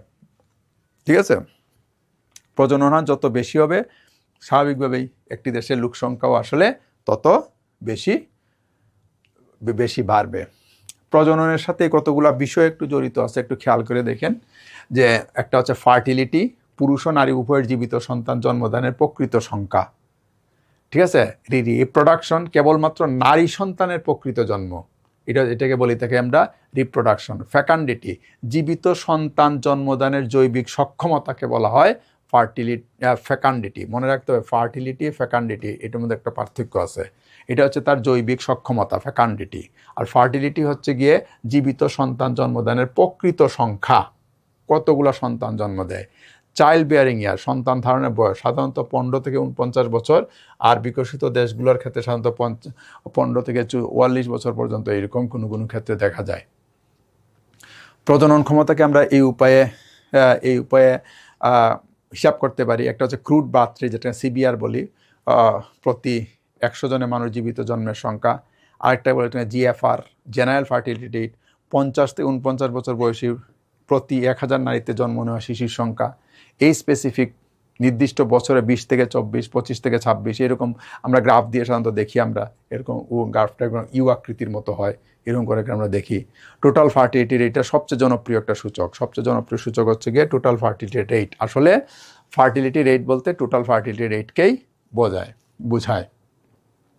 গ্রস রিপ্রোডাক্টিভ রেট, জিআরআর, টিএফআর এর মতোই, কিন্তু এটা শুধুমাত্র নারী সন্তান গণনা করে। আর নেট রিপ্রোডাকশন রেট হচ্ছে গিয়ে জিআরকে মাতৃমৃত্যুর ঝুঁকি হিসাবে এটাকে হিসাব করে। ঠিক আছে, এটা হচ্ছে নেট রিপ্রোডাকশন রেট। প্রজনন ক্ষমতার কাঠামো, এটা একটা আরেকটি উল্লেখযোগ্য বিষয়, যে একটা দেশের প্রজনন ক্ষমতা কিসের উপর নির্ভর করে। এটা হচ্ছে বোগার্স থিওরি। তিনি 4টা প্রধান ফ্যাক্টর বলছে। একটা হচ্ছে বিয়ের অনুপাত, গর্ভনিরোধকের ব্যবহার, ইচ্ছাকৃত গর্ভপাত। এগুলো আমরা বুঝি, পয়েন্টগুলো মনে রাখলেই চলবে। বিয়ের অনুপাত, প্রপোর্শন অফ মেরিট। গর্ভনিরোধকের ব্যবহার, কী পরিমাণ গর্ভধারণ গর্ভনিরোধক ব্যবহার করে, কন্ট্রাসেপটিভ কীরকম ব্যবহার করে। ইচ্ছাকৃত গর্ভপাত, কী পরিমাণে গর্ভপাত, সে গর্ভাবস্থা কীভাবে টার্মিনেট করে। প্রসব পরবর্তী অপ্রজন ক্ষমতা, এটাকে আমরা বলে থাকি সন্তানকে নিয়মিত বা পূর্ণভাবে স্তন্যপান করালে মহিলাদের শরীরে একটা প্রোলাক্টিন হরমোন নিঃসৃত হয়। এই হরমোন যদি খুব অধিক পরিমাণে সন্তানকে যদি পূর্ণোদ্যমে সন্তানকে যদি স্তন্যপান করানো, তাহলে তার এই ওভালিউশন স্বাভাবিকভাবে হতে দেয় না। ফলস্বরূপ মাসিক ঋতুচক্রে তার বন্ধ থাকে, গর্ভধারণের সম্ভাবনা প্রায় শূন্যের কাছাকাছি চলে যায়। সুতরাং উনি বলছেন যে এই 4টা কারণে একটা দেশের প্রজনন হারের মধ্যে পরিবর্তন আসতে পারে। ঠিক আছে, দেন আমরা হচ্ছে গিয়ে আরেকটা বিষয়, ডেভিস ব্ল্যাকের আরেকটা গুরুত্বপূর্ণ থিওরি। উনি 11টি বিহেভিয়ারাল এবং বায়োলজিক্যাল ভেরিয়েবলের কথা বলছেন। ঠিক আছে, এই 11টি ইন্টারমিডিয়েট 1956 সালে ওনার, আসলে এটা একটা সেমিনাল ওয়ার্ক। হ্যাঁ, এটা ওনার কোনো গ্রন্থ না, একটা ওনার seminal work, that is means একটা আর্টিকেলের মধ্যে উনি সেটা প্রকাশ করছেন, ইন্টারমিডিয়েট ভেরিয়েবল। ঠিক আছে, আমি এই ভেরিয়েবলগুলোকে সুন্দর করে এখানে লিখে দিছি। ঠিক আছে, 3টা ভাগে ভাগ করছেন ভেরিয়েবলগুলোকে। সঙ্গমের সুযোগকে প্রভাবিত করে, দাম্পত্য সম্পর্কে প্রবেশ, যত কম বয়সে প্রবেশ করবে সন্তান বেশি হবে স্বাভাবিকভাবে। পার্মানেন্ট, স্থায়ী অবিবাহিত, কেউ যদি বিয়ে শাদী না করে কোনো রেজাল্ট হবে না, মানে সন্ততি হবে না, প্রজনন ক্ষমতাকে করে। টাইম বিটুইন ইউনিয়নস, সম্পর্ক, যে অর্থাৎ বিবাহিত জীবনের সম্পর্কটা কত সময়ের হচ্ছে, কত দিনে হচ্ছে, কী পরিমাণে হচ্ছে, সেটার উপর নির্ভর করবে আসলে এইগুলো একটা দেশের বা একটা পরিবারের ফার্টিলিটি রেট। ইউনিয়নের মধ্যে এক্সপোজার মানে ভলান্টারি অ্যাবসেন্টিজম, ইচ্ছাকৃত অ্যাবসেন্টিজম থাকে কি না, ইনভলান্টারি অনিচ্ছাকৃত অ্যাবসেন্টিজম, ঠিক আছে, কোয়েটার ফ্রিকোয়েন্সি, সহবাসের ফ্রিকোয়েন্সি, হ্যাঁ আমরা এগুলো উদাহরণ সব আমি দিচ্ছি। গর্ভধারণের সম্ভাবতা, ইনভলান্টারি ইনফেকান্ডিটি, অনিচ্ছাকৃত অক্ষমতা, গর্ভনিরোধক ব্যবহার করে সেটার উপর নির্ভর করে, ইচ্ছাকৃত অক্ষমতা, ভ্রূণের মৃত্যু অনিচ্ছাকৃত, আবার ফাটাল মর্টালিটি, ভ্রূণের মৃত্যু ইচ্ছাকৃত, অনিচ্ছাকৃত ইচ্ছাকৃত দুটোই হতে পারে। উদাহরণ দিচ্ছি আমি, সুন্দর করে আশা করি বুঝতে পারবেন। এটা একটু ভালো করে পড়ে নেবেন, এটা নিজেরা পড়লেই বুঝতে পারবেন এই কোনটা। যদি কেউ না বুঝতে পারেন আমাদেরকে ইয়েতে জানাবেন, আমরা দরকার হলে আবার আমি আলোচনায় নিয়ে আসবো, ঠিক আছে, সমস্যা নয়। দেখেন এখানে এজ এন্ট্রি ইনটু ইউনিয়ন, সব বলে একজন নারী প্রথমবারের মতো বিয়ে বা স্থায়ী যৌন সম্পর্কে প্রবেশ করে কোন বয়সে, বলে ফেলছি। এই যেখানে উদাহরণ দিচ্ছি, বাংলাদেশের নারীদের প্রথম বিয়ের গড় বয়স 18+, যেখানে নরওয়েতে এটি 35 বছর। সুতরাং স্বাভাবিকভাবেই নরওয়েতে দেরি হওয়ার কারণে সন্তান কম হবে, বাংলাদেশে বেশি হবে। পার্মানেন্ট সেলিব্রিটি, একটি সমাজে সেই সব নারী অনুপাত যারা পুরো প্রজনন জীবনে কখনোই বিয়ে বা যৌন সংযোগ জড়ায় না, স্বাভাবিক হবে না। ধর্মীয় সম্প্রদায় যেমন ক্যাথলিক, সন্ন্যাসিনীরা স্থায়ী সেলিব্রেসি ব্রহ্মচর্য পালন করে, সুতরাং ওদের তো ছেলে মেয়েই নেই। ওকে, টাইম বিটুইন ডাইভোর্স, সেপারেশন, স্বামীর মৃত্যুর পর একজন নারী নতুন রিলেশনশিপের বাইরে কাটায় এমন সময়, একজন নারী 30 বছর বয়সে এসে ডাইভোর্স হলো, 35 বছর বয়সে এসে পুনরায় বিয়ে করলো, যে 5 বছর তো তার আর কোনো শারীরিক সম্পর্ক হলো না, সুতরাং সেখানে প্রজনন ক্ষমতা, সেখানে প্রজনন হ্রাস পাবে, স্বাভাবিক। কমন সেন্স থেকে বুঝবেন, উদাহরণ দিয়ে দিছি। ভলান্টারি অ্যাবস্টেইন, ইচ্ছাকৃত, পার্সোনাল, রিলিজিয়াস, সোশ্যাল কারণে রমজান মাসে কিছু দম্পতি রোজা সহবাস থেকে অ্যাবস্টেইন করে না, তাই না? এরকম হয়। গর্ভাবস্থায় শেষের দিকে অনেক দম্পতি অ্যাবস্টেইন পালন করে না, করে। সিকনেস, ডিসেবিলিটি, আনএবিলিটি টেম্পোরারি কারণে হতে পারে। একজন অভিবাসী শ্রমিক দীর্ঘদিন বিদেশে কাজ করতে গেলে তার তো ইনভলান্টারি, মানে ইনভলান্টারি অ্যাবসেন্ট হয়ে যাবে, তাই না? সেখানেও সমস্যা, সেখানেও লোক সংখ্যা কমে যাবে। কোরেটাল ফ্রিকোয়েন্সি, সহবাসের ফ্রিকোয়েন্সি, অ্যাবসেন্টির পিরিয়ড বাদ দিয়ে একটি রিলেশনশিপের মধ্যে সেক্সুয়াল ইন্টারকোর্স কতবার হয় সেটার উপর নির্ভর করবে। একটি তরুণ স্বাস্থ্যবান দম্পতি সহবাসের ফ্রিকোয়েন্সি একজন বয়স্ক দম্পতির চেয়ে সাধারণত বেশি হয়, যা গর্ভধারণের সম্ভাবনা বাড়ায়। আমার কথা না, সব ব্ল্যাকের কথা, ঠিক আছে। ইনভলান্টারি ইনফ্যাকান্ডিটি, অনিচ্ছাকৃত অক্ষমতা, বায়োলজিক্যাল কারণে ন্যাচারালভাবে সন্তান জন্ম দেওয়ার ইনএবিলিটি, নানা কারণে হতে পারে। ইউজ অফ কন্ট্রাসেপশন মানে ইউজের কারণেও ইচ্ছাকৃত গর্ভধারণ কিন্তু হতে পারে, ভলান্টারিভাবে হতে পারে, তাই না? ফার্টাল মারা যেতে পারে, ভ্রূণ মারা যেতে পারে, অনিচ্ছাকৃত মারা যেতে পারে, ওই যে মিসক্যারেজ বলি আমরা, সব কমন কথাগুলো এখানে বলা আছে, ঠিক আছে। আবার মানে অনিচ্ছাকৃত প্রেগনেন্সির কারণে নারী ইচ্ছাকৃত গর্ভপাত, অ্যাবর্শন করাইতে পারে। এইরকম ঘটনা আমাদের কিছু হয়। এই 11টা দিয়ে উনি আসলে বুঝাইছেন আমাদেরকে। ডেভিস ব্লকের এই মডেলটা, যেমন উনি একটা চমৎকার কথা বলছেন, দেখেন আমি মিলাই দিচ্ছি। নারী শিক্ষা বিয়ের বয়স বাড়ায়, এটা হচ্ছে ভেরিয়েবল 1, ভালো কথা। বিয়ের বয়স বাড়ায়, শিক্ষিত নারীদের বিয়ের বয়স বাড়ায়, এবং গর্ভনিরোধ ব্যবহার বাড়ায়, ভেরিয়েবল 8। এর মাধ্যমে এডুকেশন কি করলো তাহলে? এডুকেশন পরোক্ষভাবে ফার্টিলিটি রেট কমাইলো। তাহলে উনি বলতেছেন, এই কারণে উনি বলছেন যে সোশ্যাল ফ্যাক্টর, ফার্টিলিটির উপর সোশ্যাল ফ্যাক্টর এ সরাসরি প্রভাব ফেলে না। উনি বলছেন বরং এই বিহেভিয়ারাল, মানুষের আচরণগত এবং বায়োলজিক্যাল ইন্টারমিডিয়েট ভেরিয়েবলস কাজ করে, এইটা বুঝতে হবে। এর মানে আমরা যারা বলি যে প্রজননের উপর সোশ্যাল ফ্যাক্টর দায়ী, উনি সেটাকে চ্যালেঞ্জ করে বলছেন সোশ্যাল ফ্যাক্টর প্রত্যক্ষ না পরোক্ষ ভূমিকা পালন করে, বরং বায়োলজিক্যাল এবং বিহেভিয়ার মানে আচরণগত বিষয়গুলোই আসলে ফার্টিলিটিকে প্রভাবিত করে। ওকে, এটা ডেভিস ব্ল্যাকের মডেল। এখন আসি আমরা মৃত্যুহার বলতে কি বুঝি। যথারীতি 1000 জন ব্যক্তিতে মৃত্যুর সংখ্যা হিসাব করা হয়। তবে স্থানান্তর গমন বলতে আমরা কি বুঝি? একটা এলাকাতে অন্য এলাকায় স্থায়ীভাবে বসবাস, এটা কিন্তু আমি গত ক্লাসেও বলছেন, স্থায়ীভাবে বসবাসের উদ্দেশ্য যদি এক স্থান থেকে আরেক স্থানে যায় সেটাকে আমরা বলি স্থানান্তর গমন, ঠিক আছে। এটা জাতিসংঘের আছে কি, একজন অভিবাসী সেই ব্যক্তি বা সেই অনিচ্ছার কারণ নির্বিশেষে 1 বছরের বেশি সময় যদি একটা বিদেশি দেশে বসবাস করে তাহলে আমরা তাকে স্থানান্তর গমন বলি। এটা 2 প্রকার হয়, একটা হচ্ছে ইমিগ্রেশন, বাংলাগুলো দেখবেন, এটা ইম্পর্টেন্ট, ইমিগ্রেশন আর এমিগ্রেশন, ঠিক আছে। ইমিগ্রেশন হচ্ছে সেই অভিবাসী বোঝায় যারা তাদের মূল বসতিস্থল ত্যাগ করে একটি নতুন স্থানে প্রবেশ করে, ঠিক আছে। এটা তার পুশ ফ্যাক্টর হতে পারে, পুল ফ্যাক্টর হতে পারে। যেমন আমরা একটা উদাহরণ দিচ্ছি, মার্কিন যুক্তরাষ্ট্রে আকর্ষণ কাজ করে কিউবায় বহির্গমন, ফলস্বরূপ মানুষ কিউবা থেকে মার্কিন যুক্তরাষ্ট্র অভিবাসন করবে, এর ফলে কিউবার জনসংখ্যা হ্রাস পাবে। ঠিক আছে না? তাহলে ইমিগ্রেশন বলতে সে অবশ্যই বুঝাবে যারা একটি স্থান ত্যাগ করে অন্য স্থানে চলে যায়। ঠিক আছে, যারা মূল ত্যাগ করে একটি নতুন স্থানে প্রবেশ করে। ঠিক আছে, একটা আগমনও বলা চলে। তাহলে একে কোনো এলাকায় আগমন, অর্থাৎ আমি যদি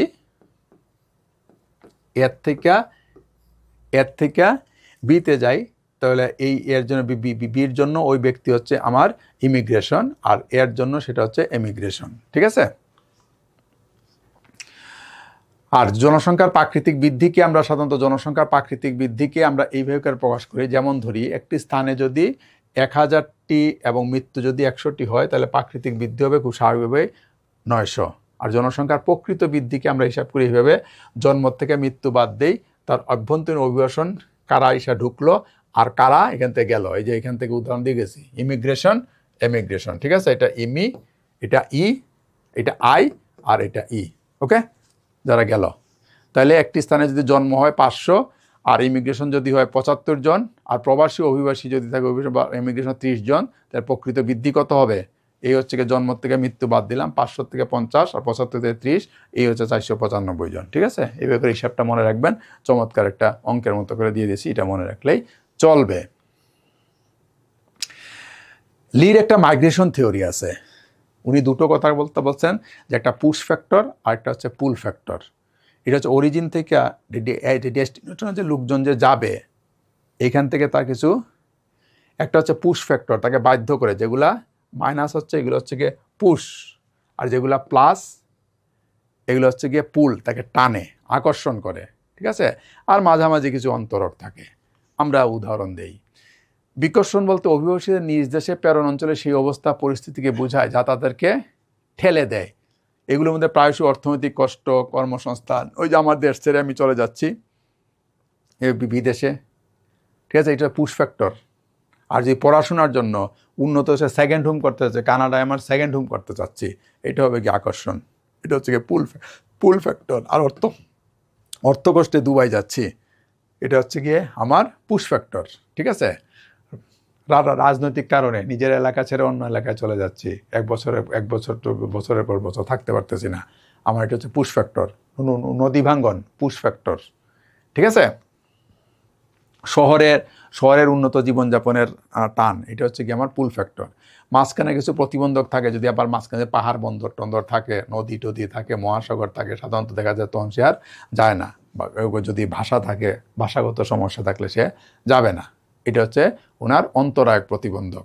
ঠিক আছে, ভাষাগত থাকবে, অভিবাসন নীতি যেমন হচ্ছে ট্রাম্পের অভিবাসন নীতির কারণে কমে যাবে। ঠিক আছে, স্থানান্তর গমন বুঝতে হবে এগুলা। এই জনসংখ্যা নিয়ে দেখা যায় সবাই কথা বলছে, কৌটিল্য কথা বলছেন।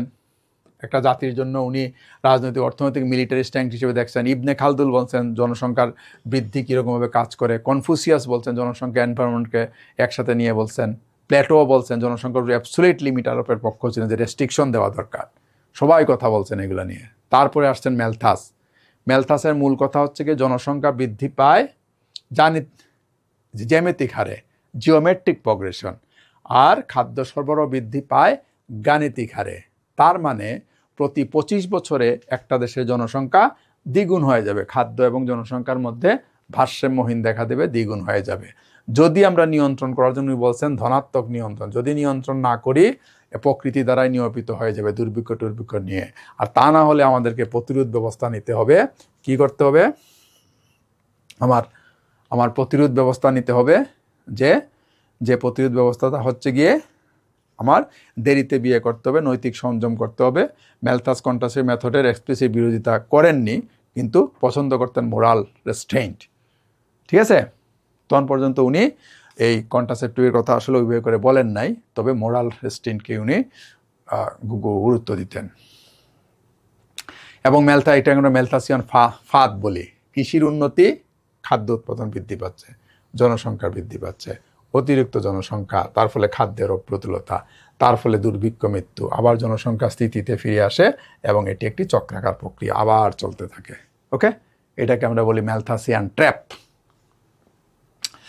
আর জনসংখ্যা স্থানান্তর তত্ত্ব, এটা হচ্ছে গিয়ে আমাদের ওয়ারেন জন থমসন আর ফ্র্যাঙ্ক ডব্লিউ নস্টেন 1945 সালে, একজন 1929 সালে, দুজন এটাকে আবার মডিফাই করছেন।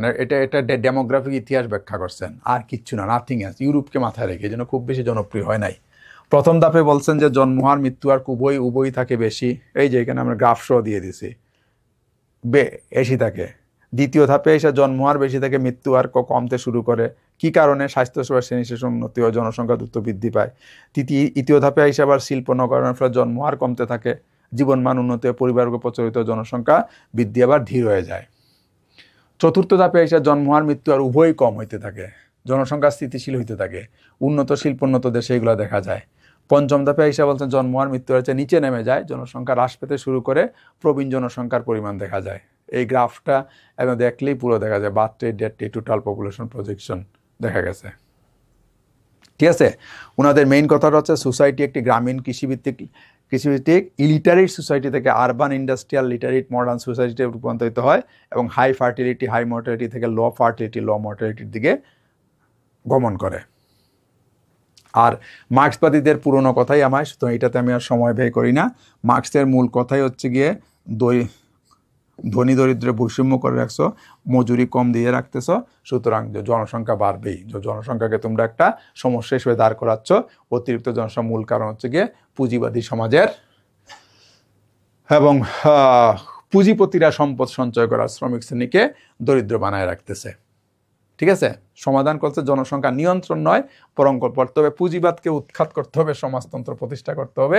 তাইলে সম্পদের এবং ন্যায়সঙ্গত হলেই জনসংখ্যা কোনো সমস্যা হবে না, বরং এটা একটা সম্পদ হবে। এটা হচ্ছে মার্ক্সের কথা। আর অপটিমাম থিওরি পপুলেশন কারা বলতেছেন? একটা দেশের জন্য অপটিমাম থিওরি কি হবে? এটা হচ্ছে এডউইন ক্যানন, তারা বলছেন। তার ওয়েলথ 1924 নামক বইতে প্রস্তাব করছেন। এটা লন্ডন স্কুল অফ ইকোনমিক্সের পরে রবিন্স, ডাল্টন, কার্ল সান্ডার্স তারা এই তত্ত্বকে জনপ্রিয় করছেন। ম্যালথাসের সাথে পার্থক্য হচ্ছে গিয়ে খাদ্য সরবরাহ সম্পর্ক নির্ণয় করছেন। ওনারা বলছেন এটা জনসংখ্যার সাইজ এবং ওয়েলথের উৎপাদনের মধ্যে সম্পর্ক নির্ণয় করছেন ওনারা আদর্শ জনসংখ্যা বা অপটিমাম পপুলেশন বলতে বোঝাচ্ছেন সর্বোত্তম জনসংখ্যা একটি দেশের সেই আদর্শ সংখ্যা যা অন্যান্য প্রাকৃতিক সম্পদের সাথে মূলধনের সাথে মিলিত হয়ে প্রতি ব্যক্তির আয়, অর্থাৎ আমরা মাথা পিছু আয় যেটাকে বলি, ম্যাক্সিমাম ইনকাম পার হেড বা আউটপুট সৃষ্টি করে। অল্প জনসংখ্যা বলতে বোঝায় যদি জনসংখ্যা প্রতি ব্যক্তির আয় বাড়ায়, আর অতিরিক্ত জনসংখ্যার পরে জনসংখ্যা বৃদ্ধির প্রতি ব্যক্তির আয় কমায়, অর্থাৎ মাথা পিছু আয় কমায়। এই হচ্ছে কি ওনাদের মূল কথা। সর্বোত্তম জনসংখ্যা তত্ত্বের দিকে এই গ্রাফটা দেখলেই বোঝা যাবে। খেয়াল করে দেখি আমরা, শুরুতে জনসংখ্যা বৃদ্ধির সাথে মাথাপিছু আয় বাড়ে, তাই না? এই যে এটা হচ্ছে জনসংখ্যা বৃদ্ধি পেয়েছে, এখানে তার এই ছিল তার মাথাপিছু পার ক্যাপিটা ইনকাম। তার জনসংখ্যা আবার বৃদ্ধি পেয়ে কিন্তু তার পার ক্যাপিটা ইনকাম কিন্তু বৃদ্ধি পেয়েছে। এখন জনসংখ্যা আবারও বৃদ্ধি পেয়েছে কিন্তু পার ক্যাপিটা ইনকাম কমে যাচ্ছে, তাই না? কোন নীতি কাজ করতে? ক্রমহ্রাসমান প্রান্তিক উপযোগ বিধি, ইকোনমিক্সের পড়লে যারা আছে, ক্রমহ্রাসমান প্রান্তিক উপযোগ বিধি, যেটা রিটার্ন ল, ঠিক আছে, এটা কাজ করে। মাথা পিছু আয় তখন কমতে থাকে, ওইভাবে করে আবার। ওকে, তো এইটাকেই বলছেন অপটিমাম পপুলেশন। এই অংশটাই হচ্ছে কি আসলে অপটিমাম, রাইট? তারপরে অর্থনীতিবিদ এসি পিগু প্রস্তাব করে এমন একটা উপর জনসংখ্যা থাকতে হবে যেখানে অপটিমাম জনসংখ্যা থাকবে, ভারসাম্য থাকবে। অতিরিক্ত কম জনসংখ্যার সম্পদ পুরোপুরি ব্যবহার হবে না, অপচয় হবে। অতিরিক্ত বেশি জনসংখ্যার সম্পদের উপর চাপ পড়বে, দারিদ্র্য, পরিবেশগত ক্ষতি দেখা হবে। নীতিগত প্রভাব, পরিবার পরিকল্পনা, অভিবাসন নিয়ন্ত্রণ, সম্পদ ব্যবস্থাপনা ইত্যাদি নীতি আমাকে গ্রহণ করতে হবে। ক্লাসিক্যাল তত্ত্বের মধ্যে আমরা দেখি অ্যাডাম স্মিথ, ডেভিড রিকার্ডো, এরা জনসংখ্যা বৃদ্ধির প্রতিযোগিতা বাড়ায়, অর্থনৈতিক প্রবৃদ্ধি সীমিত করে। এরা দেখছেন আধুনিকায়ন তাত্ত্বিক যারা, তারা মনে করেন অর্থনৈতিক উন্নয়ন হলে জন্মহার এমনিই কমে যাবে, পরিবার এমনিতেই ছোট হয়ে যাবে। আর যারা নির্ভরশীল তাত্ত্বিক যারা, মার্ক্সিস্ট যারা, তারা অ্যান্ডেগুন্ডার প্রমুখ বলছেন, এই যে আবার চলে আসছি আমরা এখানে, ধনী দেশগুলো উপনিবেশ বা বিশ্ব পুঁজিবাদের মাধ্যমে দরিদ্র দেশগুলোকে শোষণ করছে। এর ফলে দরিদ্র দেশে জনসংখ্যা বৃদ্ধি মূলত বাইরের অর্থনৈতিক চাপের কারণে, আমার অভ্যন্তরীণ উন্নয়নের কারণে নয়। এটা নির্ভরশীল তাত্ত্বিকদের মতে। এটা কিছু জনমাত্রিক তত্ত্ব আপনাদের জন্য বাড়তি দিয়ে দিলাম। মোটামুটি আমার পড়ানো মোটামুটিভাবে শেষ। এটা কিছু তত্ত্ব দিলাম যেটা জনসংখ্যা বৃদ্ধির বর্তমান 2025 পর্যন্ত বিশ্ব জনসংখ্যা প্রায় 8.23 বিলিয়নে পৌঁছে গেছে। জাতিসংঘের সর্বশেষ তথ্য অনুযায়ী জনসংখ্যা এবং মোট প্রজনন আরও কমছে। জাতিসংঘ হিসাব অনুযায়ী অর্থাৎ 2100 সালের মধ্যে জনসংখ্যা 10.8 বিলিয়ন হবে। এখন প্রতি বছর প্রায় 8 কোটির মতো করে বাড়তেছে, আর অপরিবর্তিত কমে যাচ্ছে। মৃত্যু আসলে হ্রাস পাইছে। তাই না? প্রতি বছর আমরা 11 জুলাই বিশ্ব জনসংখ্যা দিবস পালন করি, ঠিক আছে? দেশগুলো 1990-89 সাল থেকে আনুষ্ঠানিকভাবে এগুলা পালন করে। বর্তমান বিশ্বে 1.2 বিলিয়ন মানুষ, 15 থেকে 24 বছর তরুণ যুবা গোষ্ঠী। এটা গুরুত্বপূর্ণ জিনিস। 2034 সাল পর্যন্ত এটা থাকবে বলে জনসংখ্যা পক্ষ নির্দেশ করছে। বাংলাদেশের সংখ্যা বাংলাদেশে 1 মিলিয়নে, জাতিসংঘের জনসংখ্যা হিসাব অনুযায়ী বাংলাদেশের তরুণ যুবগোষ্ঠীর সংখ্যা রয়েছে প্রায় 3,32,00,000, যেটাকে আমরা ডেমোগ্রাফিক ডিভিডেন্ড বলি। মনে রাখতে হবে, হোয়াট ইজ ডেমোগ্রাফিক ডিভিডেন্ড। যে দেশের জনসংখ্যার দেখা যায় যে মানে ইয়ং পপুলেশনের সংখ্যা বেশি হয়ে যায়, তাকে আমরা ডেমোগ্রাফিক ডিভিডেন্ড বলে থাকি। বাংলাদেশ এখন এই পর্যায়ে আছে, ঠিক আছে? ডেমোগ্রাফিক ডিভিডেন্ড সার্ভে অনুযায়ী, ডেমোগ্রাফিক সার্ভে অনুযায়ী এগুলো আছে। বাংলাদেশের আমি কিছু সার্ভে দিয়ে দিচ্ছি, এটা একটু দেখলেই পারা যাবে আশা করি কত শতাংশ কী আছে, নারীর ক্ষেত্রে প্রজনন হার কত। ওকে, এইগুলোই আমাদের বিষয়। এই হচ্ছে বাংলাদেশের ডেমোগ্রাফি 2025 সালে এই যে পপুলেশন। আর আজকের দিনের এই যে দেখেন, এই যে ইয়ং পপুলেশনের সংখ্যাটা কিন্তু বেড়ে গেছে। এই অংশটার মধ্যে আমরা বলতেছি ইয়ং পপুলেশনের সংখ্যা বাড়তেছে। এইটা না, আমরা যদি এটাকে করি, এই পর্যন্ত, এই যে, ঠিক আছে, 25 থেকে 29 ইয়ং পপুলেশনের সংখ্যা। অর্থাৎ আমার একটু ছোট্ট করে আঁকি, তাহলে যেটা মাঝখানে পেট মোটা হয়ে গেছে, অর্থাৎ এই ইয়ং পপুলেশনের সংখ্যা আমার বেড়ে গেছে। এটাকে বলতেছি আমরা ডেমোগ্রাফিক ডিভিডেন্ড। বিশ্ব জনসংখ্যা সম্মেলনগুলো বিভিন্ন সময় হয়েছিল, এটার একটা বর্ণনা আমি দিয়ে দিচ্ছি। 1954-তে কী হয়েছিল, 65-তে কী হয়েছিল, কোথায় হয়েছিল, কী প্রেক্ষাপটে ছিল, এগুলো আমি একটু আলোচনা করে দিচ্ছি আপনাদেরকে এখানে। এটা পরে নিলেই চলবে, আশা করি এটা নিয়ে সময় নষ্ট করে আপনাদের লাভ নেই। এইটা একটু মনে রাখেন, 1974 সালে একটা গুরুত্বপূর্ণ জিনিস আসছিল, development is the best contraceptive. এটা 1974 সালে বুখারের সম্মেলনে প্রথম, তৃতীয় বিশ্ব এবং প্রথম বিশ্বের মধ্যে বিতর্ক হয়, উন্নত উন্নয়নশীল দেশগুলোর মধ্যে বিতর্ক হয়। গুরুত্বপূর্ণ একটা ইস্যু ছিল। 1984-তে মেক্সিকোতে হয়, 1994-তে কায়রোতে হয়, 1999, 2014-তে নিউ ইয়র্কে হয়, 2019-এ নাইরোবিতে হয়। এটা এবং নাইরোবিতে আরেকটা ছিল 3-0 অর্জন ছিল, এটার উপর গুরুত্ব দেওয়া হয়েছিল, ঠিক আছে? একটু বড় ক্লাস ছিল আপনাদের জন্য, ঠিক আছে? তো আমি চেষ্টা করছি 1 ঘন্টার মধ্যে শেষ করতে, 1 ঘন্টার মধ্যে পারি নাই, একটু তো 10-15 মিনিট বেশি নিচ্ছে। আমার একটা টার্গেট ছিল শেষ করব। উত্তরগুলা আমরা একটু বলে দিই। What is mean by deviance? আমরা জানি না, সামাজিক নিয়ম ভঙ্গ করলে ডেভিয়েন্স হয়। অপরাধকে কীভাবে সংগঠন করা যায়? আইনের দ্বারা দণ্ডনীয় আচরণই হচ্ছে কি অপরাধ। এডউইন ল্যামার্ট বিচ্যুতিকে কয় ভাগে ভাগ করছেন মনে আছে আমাদের? অবশ্যই উনি 2 ভাগে ভাগ করছেন। আর ডুরখিমের মতে বিচ্যুতি সমাজে কি ভূমিকা পালন করে? সমাজে এক ধরনের ঐক্য আনে, বলছি না, সমাজে এক ধরনের ঐক্য নিয়ে আসে, সংহতি আনে। লেভেলিং তত্ত্বে অনুযায়ী অপরাধী কারা হয়? যারা অপরাধ করে না তারা, নাকি যাদেরকে সমাজ অপরাধী হিসেবে দেখে, যাদেরকে সমাজ অপরাধী হিসেবে দেখে তারাই হয়ে যায়। আর হচ্ছে গিয়ে হোয়াইট কালার কাম ধারণাটি কে দেন? অবশ্যই এডউইন সাদারল্যান্ড দিছিলেন হোয়াইট কালার ধারণা। অপটিমাম পপুলেশন থিওরিতে মূল ধারণাটা কি আসলে? জনসংখ্যা সর্বদা বাড়তে থাকবে, নাকি জনসংখ্যা কমতে থাকবে? এমন জনসংখ্যা যেন সম্পদ সর্বোত্তমভাবে ব্যবহার হবে, এইটাই, তাই না? আর কার্ল মার্কস জনসংখ্যা বৃদ্ধিকে কীভাবে ব্যাখ্যা করেছেন? দারিদ্রতে জনসংখ্যা বৃদ্ধির কারণ। যে দারিদ্রতে জনসংখ্যা বৃদ্ধি, মূল কথাগুলো এখানে নিয়ে আসছি ইচ্ছা করেই, যাতে একটা দেখি আপনারা বিষয়টা পড়লেই পেয়ে যান। কিছু তথ্যসূত্র আপনাদেরকে দিয়ে দিছি, ঠিক আছে? এই বইগুলা পড়তে পারেন। অপরাধ বিজ্ঞান বুরহানুদ্দিনের বইয়ে চমৎকারভাবে যেগুলো আলোচনা করছি মোটামুটিভাবে পাবেন। হামজা আলীরও একটা বই আছে, সেইখানে পাবেন। সামাজিক জনবিজ্ঞান আমার লেখা, নিজের লেখা বই আছে, সেখান থেকে আপনারা এখান থেকে পেয়ে যাবেন। সমাজবিজ্ঞানের পরিচিতি ডক্টর হাবিবুর রহমান স্যার, রঙ্গলাল সেন স্যারের বইয়ে পেয়ে যাবেন। এইগুলো কিছু অথেন্টিক ওয়েবসাইটের অ্যাড্রেস দিয়ে দিলাম, এগুলো থেকে আপনারা দেখতে পারেন, যেখান থেকে আমি সাহায্য নিয়ে মোটামুটিভাবে রেডি করছি, ঠিক আছে? এই পর্যন্ত সবাই। সরি, একটু বোধহয় সময় বেশি নিয়েছে, আমার টার্গেট ছিল 1 ঘন্টা। তবুও সবাই ভালো থাকেন, সুস্থ থাকেন, নিরাপদ থাকেন। অনেক অনেক ধন্যবাদ। আগামী ক্লাসে আবারও দেখা হচ্ছে। আর অবশ্যই আপনাদের মন্তব্য আপনারা দিবেন। এই বিষয় নিয়ে। আর এটা একটু আগে একটু ভালো করে পড়ে নেবেন, ভালো করে বইয়ের সাথে পড়ে নেবেন। কোনো রকমের যদি কোনো পার্থক্য দেখেন অবশ্যই আমাদেরকে জানাবেন। ঠিক আছে, সেই পর্যন্ত সবাই ভালো থাকেন। ধন্যবাদ সবাইকে।